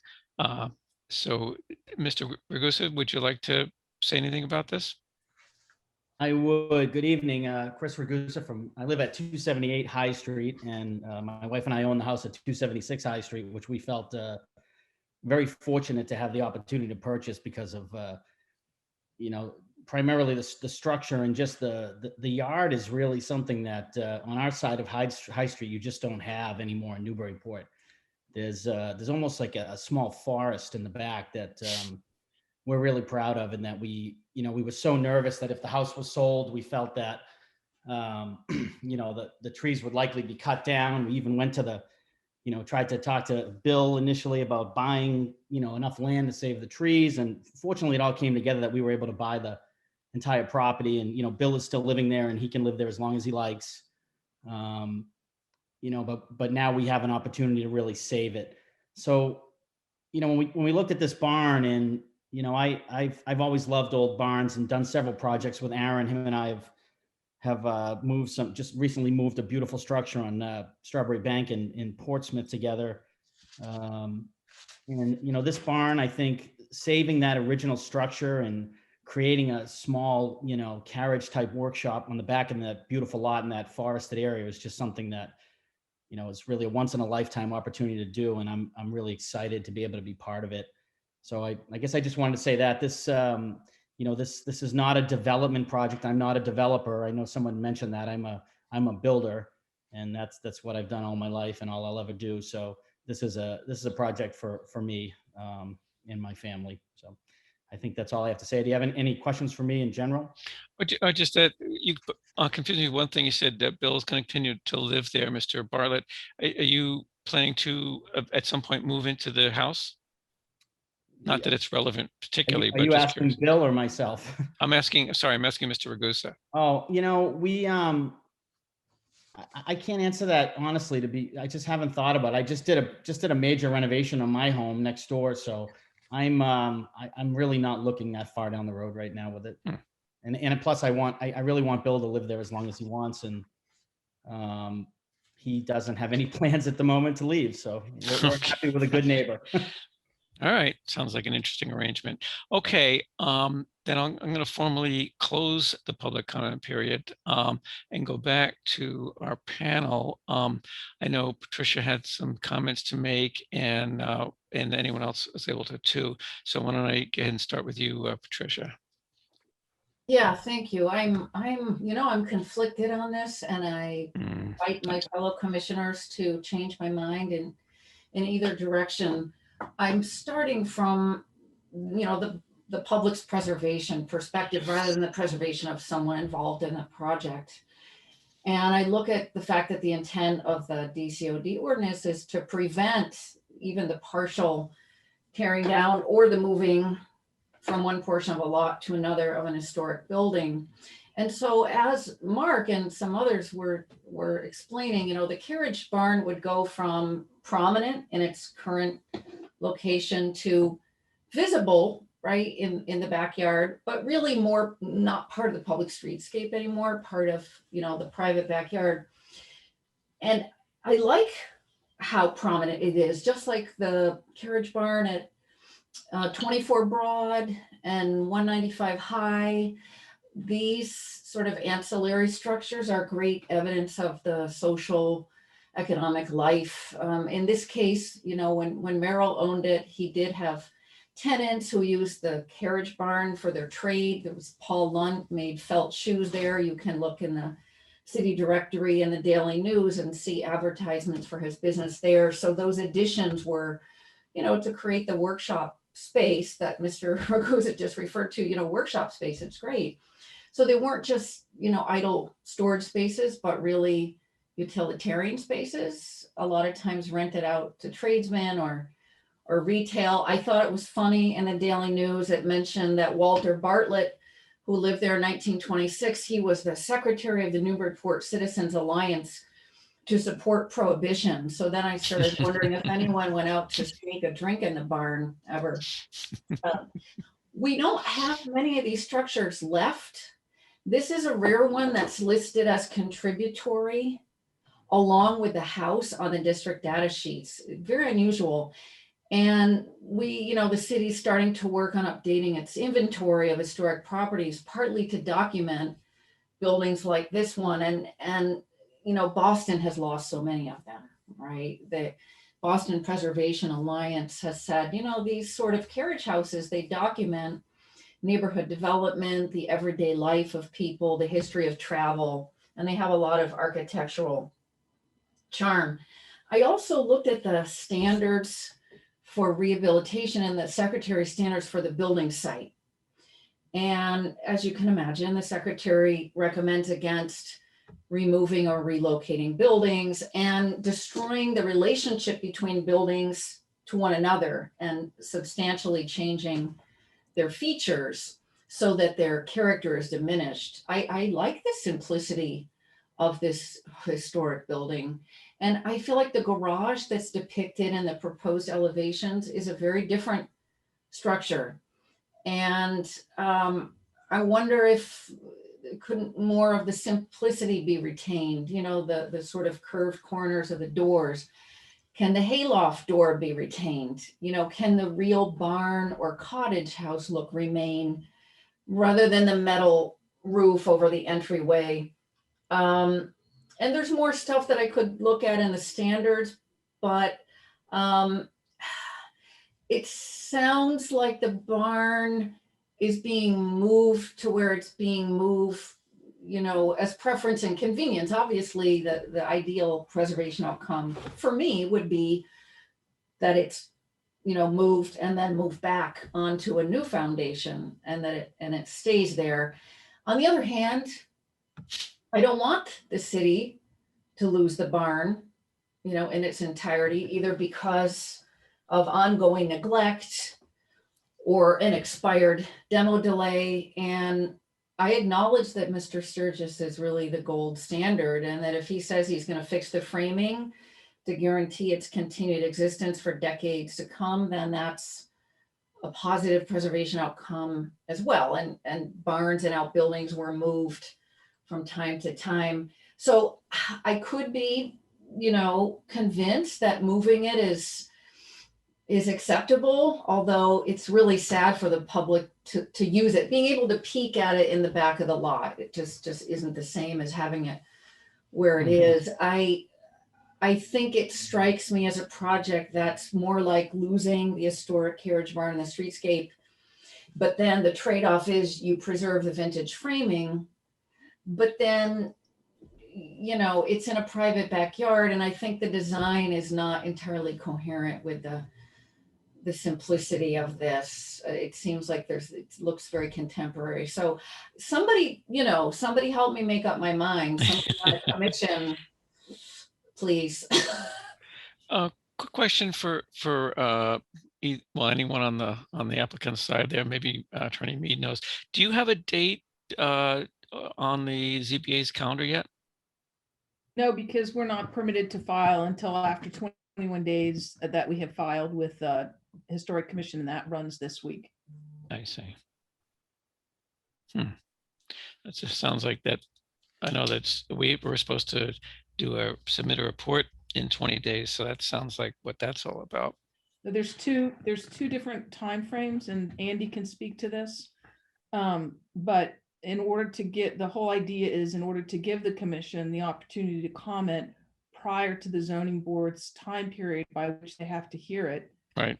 The ordinance requires us not to submit Okay. and file with the ZBA until after we have filed 21 days with the Historic Commission. Right. That's Right. correct. Yep. Okay, thanks. And that expires, what'd you say, when does that expire? I'd have to look at my calendar, okay. Mr. Richards, but it's this week. Okay. So my friends, Joe, Mark, anyone, yeah. You know, because I'm Patricia, very divided on it. It's yeah. I thing. totally sympathize with you, Patricia, because you know, as far as the mixed feelings, because it's one of those things where, you know, we've heard from Mr. Sturgis before. You remember on the other property, other side of High Street and down a bit, and I noticed that particular barn has been dismantled. I assume that's being worked on. But anyway, you know, the only real negative, in my personal opinion, is the location. But I don't. I agree with you. There's no question that the standards are that it's, you know, things are, even things that were quote unquote later added, when they're that old, they become historic in their own right. But then you have things like condition and compatibility and so on. And often it's the condition. And we've seen a number of cases where, under the category of they don't build them like they used to, right? The original one was very well built, but the later additions, not so much. And they really are not particularly, adding to the, or actually, according to Mr. Sturgis, actively hurting the original structure, which I think my sense is that we would probably all agree we would love to be able to keep the original timber framed carriage house or barn, whatever you want to call it. I just, I worry that, you walk by in 5 years and, we're saying, oh, great, the view corridor is preserved. It's not really historically where a carriage barn is anymore, but we did preserve the timber framing. Yeah. You walk by and there's a fence and a swimming pool and you kind of go, oh yeah, remember when that was the carriage house. So I wish somebody else would help me, someone else on the commission, I mean. Yeah, well. Andy, could you just go to the, I'm sorry, I just want to put the photo up for slide 11, because I think it, just a perspective on the original, and then I'll be quiet. I didn't mean to interrupt. I just thought it would be good to have slide 11. Thank you. Yeah, and that big old tree is gone. So anyone on the board? Chris, Malcolm, Joe, anyone have a comment? I'll throw in. I want to see hands. This is Peter. I'm unmuted. Yep. Like Patricia, I'm conflicted on some fronts on this. The structure needs to be saved, and in its current condition, on its current foundation, it's going to continue to deteriorate. So if we have an opportunity to do something about that, we should do something about that and allow the owner to do something about that. And certainly they have the right team to do it. That being said, it doesn't need to change as dramatically in character as it is shown in the proposed elevations. While that's an attractive building, it does, this image that we're looking at right now, that really contributes to the aspect of this property. Now, does the building need to stay right there? I don't know. Should it go all the way to the back of the lot? When I first looked at it, I thought, okay, that's not bad. And I take what's being said. I think it was Mr. Sturgis said that, or maybe it was Scott Brown, who said that you still can see it. There's a pretty good shot. And if you look at the slide that has the Google Maps image, there's certainly plenty of room to see it all the way back there if you're walking down the street. But it does significantly change the character of the property in doing that. I suspect all that blacktop is so that there is plenty of space for parking, because this really is barely going to be a garage. It can serve as a garage, but all that blacktop is places for cars, and the structure itself is going to be the workshop or whatever. So I'm not entirely sure of where to go other than to say, move it, okay, far, no, and change the character of the building as dramatically as I'm looking at.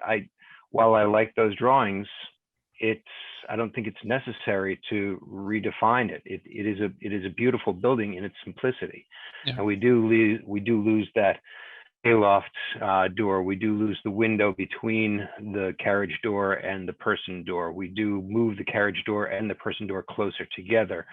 So it just, that's a full makeover. The only thing that remains really is the cupola, and that's new. I do appreciate the idea of the historic bell going in it. So that's my 2 cents. Okay, and I do see Mark and Joe have hands up before and I think I'll go to Mark next, but before I do, I just want to clarify one thing for the board here, that we we do not issue the permit on this either way. There's no demo delay per se. What happens is what they need is a permit from the Zoning Board of Appeals. What's called a special permit under the DCOT ordinance. And our job is to inform the ZBA of our opinion, so we can make our recommendations. And they could be things like, oh, we like it as is on one extreme, to we hate it and don't change anything on the other extreme, and everything in the middle to, what we like and don't like about it. So what I'm taking notes here as to all your comments as to what you find positive, what you find negative, what your concerns are, so that we can possibly put this into a report. We may have to do a situation where I create a draft, and then at the next meeting, review the draft and see if anyone, if everyone is good with it, and then send it on to the ZBA. All right. Having said that, Mark, what did you want to say? So while I applaud the efforts to salvage what appears to be a historically significant structure, what also makes it significantly historic is its location. And I'm having a real great deal of trouble understanding the thought process that goes behind trying to move this barn to that far location in the back. I could understand it if it meant a logistical type of maneuver to move the barn, rebuild the foundation, put the barn back. But to move it all the way back there, to me, makes absolutely no sense, given the lovely garden and so on and so forth and trees. To go hide it in back there, to me, is really a shame. I think that barn deserves to be seen in relationship to the house from High Street. Even though people may be driving fast, there are a lot of people who walk and who bicycle and who do enjoy this. And so I do feel very strongly that this barn should, if any way possible, be moved maybe a little further back, but not certainly in that corner of the yard as has been described.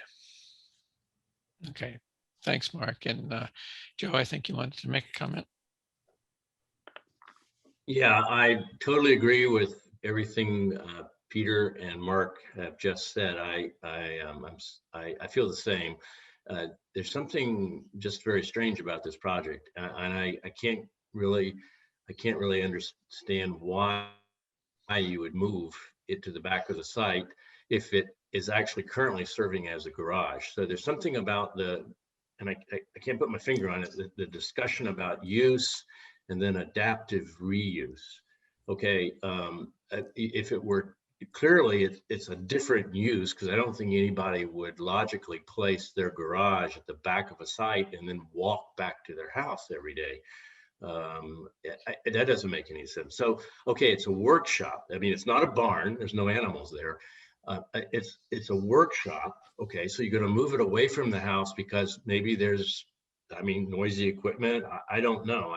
I don't know if that really is a part of what our commentary should be. We've been steered to really just talk about it as a historical structure and the infinite detail that goes with the disassembly and reassembly of that elsewhere on the site. And okay, that's fine, but I totally agree that there's been no talk about the ensemble of the buildings, including the house itself, which is actually in need of some stewardship. That's what we're talking about. The main house, which faces High Street, it needs some scraping and painting. And, I understand that you can't do everything at once, but it's just, again, it's odd that this particular barn, quote unquote, has been targeted to be relocated elsewhere on the site and put down on a blacktop. So I'm going to go, since I don't really know what to add to the conversation, I'm confused by the project. I'm going to go with what Mark just said, that really, I don't see any reason. I think it's really important that the ensemble of the buildings remain intact, that there is the way it faces High Street is very important. It's the ensemble of the house and its associated, its accessory carriage building. And I think that's what I want to go with in terms of my own understanding of what it is and what it should be. So thank you. Wow, thanks, fellas. Thank you. Yeah. Well, hearing from everyone. yeah. And the only thing I would disagree with on that, Joe, is that the relationship between the house and the barn was at least mentioned, and that was, in fact, I think that was my comment, because there's a story there, right? There's a historical story as to, especially if it looks like a carriage house, back to the day, as you don't. There's only relatively few carriage houses left. Most of them are with the grand mansions, so to speak, on High Street and that sort of thing. This is quite in that category, although it's quite a nice house. I certainly don't mean to disparage it for Mr. Bartlett or Mr. Ragusa. That's not my intention at all. But anyway, there's a story between, here's the house where the people lived, here's the carriage house, AKA in this case barn, but I think of it more as a carriage house where, they're either the carriage and later vehicles may be kept, or kids played, or whatever. And, they have a certain relationship. And sounds like just about all of us are having, scratching our heads as to why it needs to be moved so far away. And even if, in a sense, the logic behind that isn't as important as what our concern is, that, well, why would you want to disturb or destroy that relationship, that, to use Joe's word, ensemble, the relationship between the residents and the accessory building. So I didn't hear anyone really opposed to the idea of doing the salvage work. I use the term salvage. What I mean is the work of removing the deteriorating later additions and restoring the original barn. Although I would agree with, I think it was Peter that said it, that the new the proposed design seems a little more grand than the original, and there's something rather charming about the original. I can see maybe going a little bit, maybe a little more trim or something, but that original design is perfect, is really, period appropriate. It's how it was designed, and it's, I don't know. So yeah, yeah. Glenn, if you look at them, the carriage barns around town, they're so simple so that they don't compete visually with the ornate houses. In fact, in their simplicity, they dramatize the details, the features of the house. Yeah, the main feature they typically would have is the doorway might have a rounded arch with a keystone, so that the top is, instead of being a straight lintel, will be like a nice rounded arch for the opening to the carriage house, whatever. But we digress a little bit. Joe, your hand is still up. Did you want to say something more, or is that just? All right. Okay. Mr. Chair, can I clarify some things with the board, just so we understand the comments, because certainly we've heard everything that you've just said. But I want to,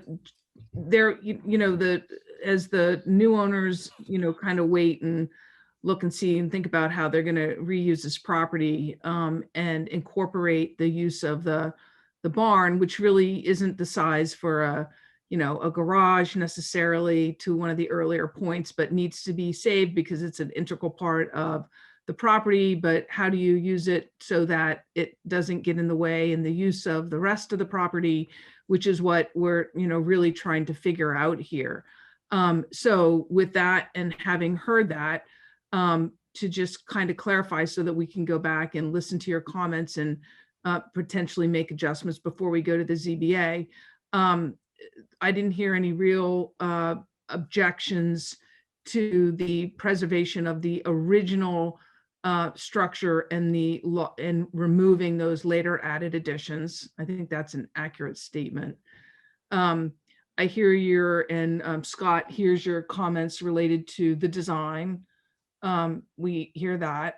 And then the question would be, really, there's a pinch point for, if you will, modern living, which is what I think that Aaron was getting at, that it's just not going to work right where it is today. But we certainly hear what you say about the relationship between the barn and the house.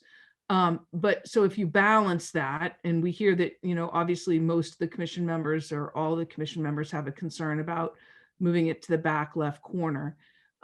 If it were to be moved back, further to the right corner, so it would be more of a straight back, not from where the original structure is, because the original structure is actually tucked behind the house, right? Because there's an addition that's to the right of it. But if we're moved back, let's say you took the driveway and you just moved it straight back towards the rear of the property, so it opens up the middle of the property more, but still, as you look down High Street, it's still in the same line, so to speak. And some of you said, well, you can move it back some, you can move it back a little bit, but I'm just trying to gauge what you're kind of where you are with that. Is that clear as mud? Somebody's muted, maybe. Take myself off mute here. No, it isn't. It's much clearer than mud. Thank you, Attorney Mead. In that, based on how these things work, my sense is that you're trying to get a good and more as clear as you can sense of the board as to, what is it, what are we okay with versus, what are we not so okay with, and what are we definitely dead set against, to sum it up. And I think you kind of summed it up pretty well. I think the one I didn't hear any serious objection to what I called the salvage job. It's really more of a restoration would be a more appropriate word, right. Which I think we'll agree that what that consists of is removing the deteriorated later additions and restoring the timber frame barn. And then you also commented out, you heard what we said about, the design maybe being a little bit grander than we would have expected. So the one that we're concerned about, I think you mentioned what you called a pinch point. I assume you mean, especially with the existing size of the structure between the house and the barn, and between the barn and the property line, there are two relatively narrow passages, but right on the property line side, a little over 10 feet, between the house and the barn, 12 to 15, something like that. So they're looking to get a little more space there. And it sounds like one of the ideas that you're kind of toying with is, of course, with the later addition on the right removed, the barn will be narrower, only about 20 some odd feet. I think it's 18 feet. Yep. Okay, 18. Yeah, I'm thinking of the one on Park Street. Sorry. And having let's call it the right-hand side, I believe that's kind of the southeastern side, have that be about a similar setback as it is today, so that something like that. It opens up that so-called pinch point between the house and the barn. There'd be a lot more room there, and especially if it's moved back a bit. Is that kind of what we're talking about? Right. And so the key word there is a bit, right? You want to quantify it, eh? So really we're looking, again, moving it back further towards the rear of the property, but on that same line that you just described. Yeah. Peter had his hand up. Glenn, maybe Peter was going to comment on this topic. I'm not sure. Well, nope. No, I did. I'm just having some computer issues and I've lost all my images, but here they're coming back. Can we get that image back up, Andy, that showed the house and the carriage house together? You're talking about one of the historical ones, Peter? Yeah, or current? Yeah, one of the historical ones. Yeah, I think it was probably 13. either 13 or 14. I think 13 was I the mean, most. Right. That's the image. Okay. Okay, hang on a second. Everything is jumbled up on my screens here now. Sure. Okay, there we go.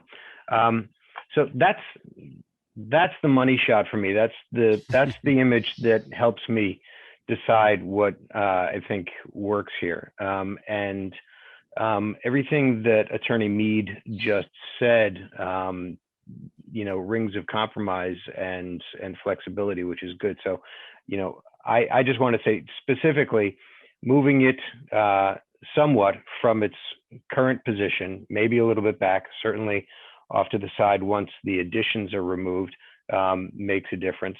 The one thing that I would say very specifically, while I admire the design of the new facade, if you will, I don't like it applied to this building. I'd like to see this building look the way it does in this picture without the addition.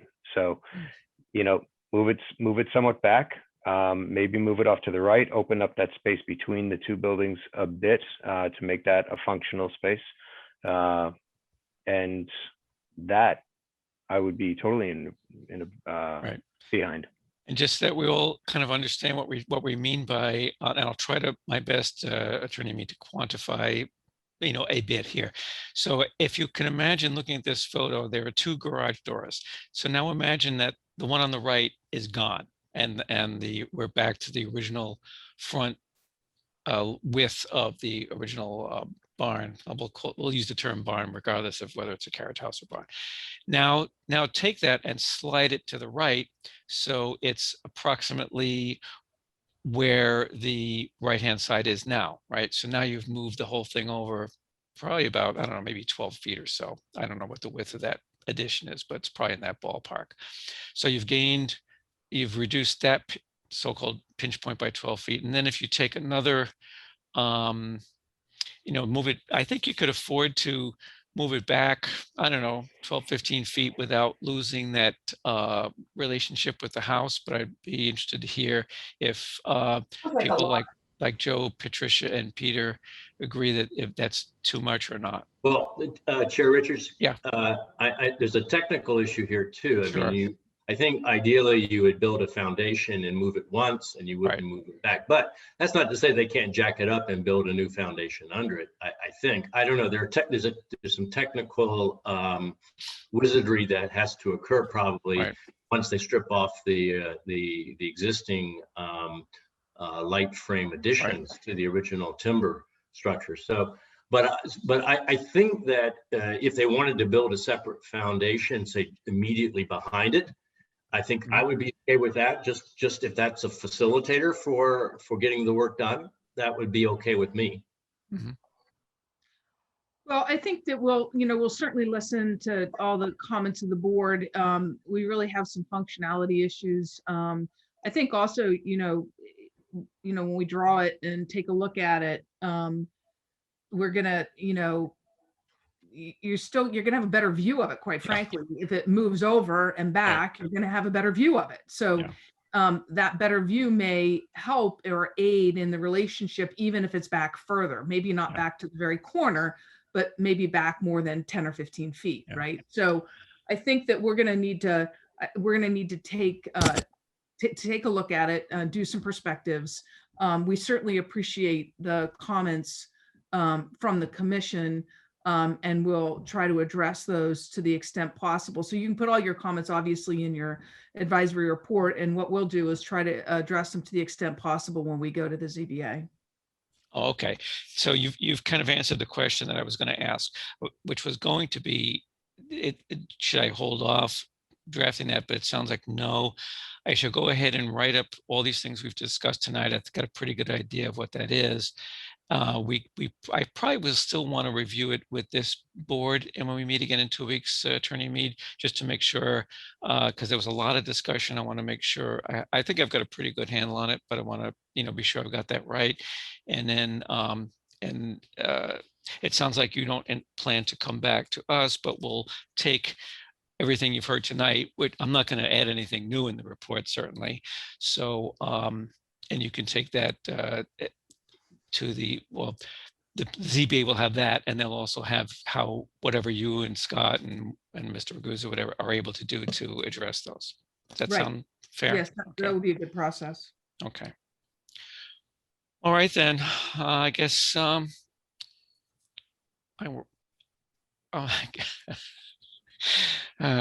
just as a, So Glenn, you're gonna write this up and we're gonna look at yeah, it? I would feel more comfortable reviewing it with you at our next meeting. But yes, what I plan to do, my usual procedure, I'll do a draft. It'll be pretty much presentable form. In other words, if everyone's good with it, it can go as it is pretty much. It won't be like a rough draft, capturing all these opinions, thoughts, ideas, concerns, etc. And I should be able to, send that, or either, post it, send it to you, whatever. We're not able to deliberate on it outside the meeting, but you can at least see get it before the next meeting, so you can look it over, and we can, at the next meeting, we can expeditiously say, yep, looks good, or you need to change X, Y, Z. Can I make a request that you, as I'm sure you will, capture the sort of diversity of opinion about how far back? Sure. Because I think if people, next time you're around, just walk over and look through Ken Widmer's fence or whatever. It sounds like some people were saying 12 to 15 feet is okay, and some other people were saying ideally it'd be there, maybe a foot or two back. Right. It seems like that's the issue that's the least resolved. Yeah, and there's not really consensus about. Yeah, and it is a little hard to we're kind of guessing to a certain extent, right? Because as Ms. Mead pointed out, it'll be easier to see it. Like, we don't have a rendering what all of those actually look like, Well, we did a photo, we don't really know what things look like. Yeah. Yeah. But I think the key thing is, as I've said, and Joe and others have said, that we don't want to lose the essential gist of the relationship, what's the word I'm looking for? The conversation, if you will, between the residents and the carriage house. Okay. And I'd like to end this particular deliberation. May I do so? Anyone have anything they feel they would like to say? If not, going once, going twice. Okay, so we'll end that particular deliberation, and I'll get to work with my writing, just as a little irrelevant aside. And thank you for your presentations and comments, both Attorney Mead and Mr. Sturgis, and Mr. Ragusa and Mr. Bartlett and Mr. Brown. Thank you all for your contributions to the discussion. Thank you very much. Appreciate it. Thank you. While Andy is queuing up the agenda again, I think we only have a couple of quick things. I'll just mention, I've been trying to clear out old papers and stuff. And one of the things I ran into was my college application essay. When I applied to college, this would be 1968. Probably sell that to someone. Yeah, really. My mom, the English teacher, I have to admit, did help me a bit, mostly in the way of constructive feedback and use of typewriter. Anyway, so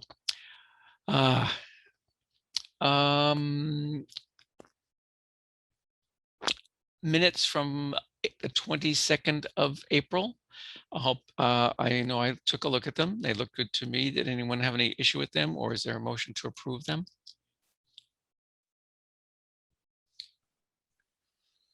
Do I hear a motion to approve the minutes? This is Peter. I make a motion to approve the minutes. Okay, thank you, Peter. And Mark, seconded? I'll second the motion. Thank you, Mark. So Malcolm, approval of minutes? I wasn't there, so. Oh, that's right. I'm sorry.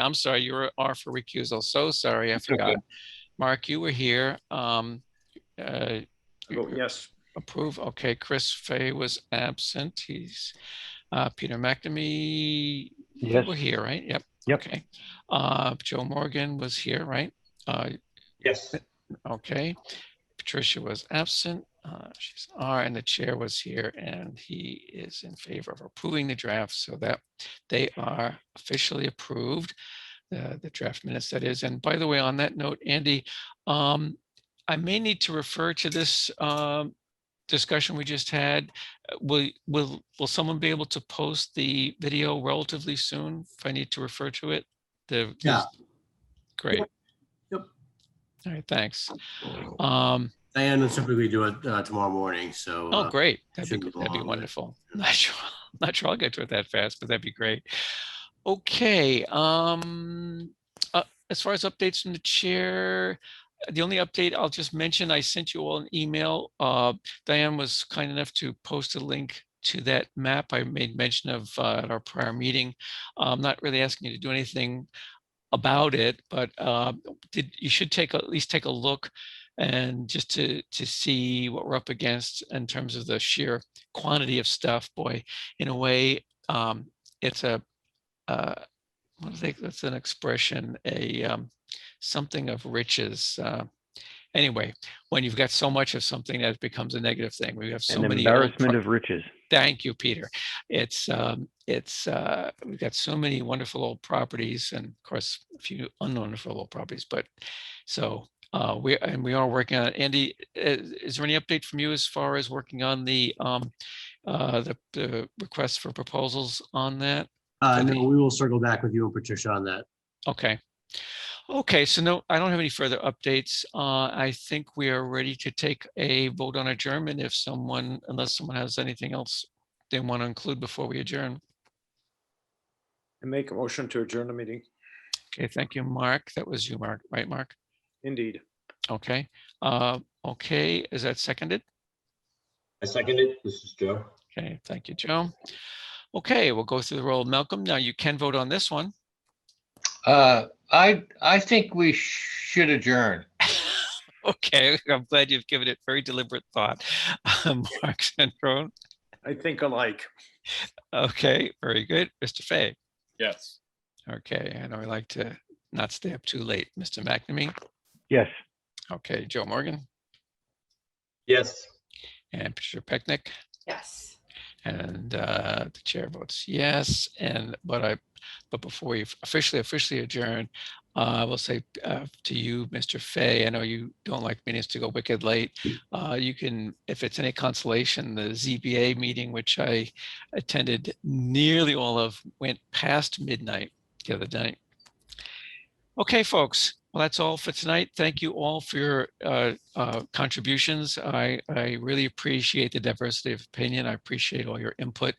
I think we've got a really good mix of folks with a lot of interesting and different views, and I really appreciate hearing from all of you. So thank you all for your participation, and I bid you all a good night. All right. Good night, all. And thank you, Chair Richards. You're Good night. Likewise, welcome. yes. Thank you, Glenn. Good night. Good night.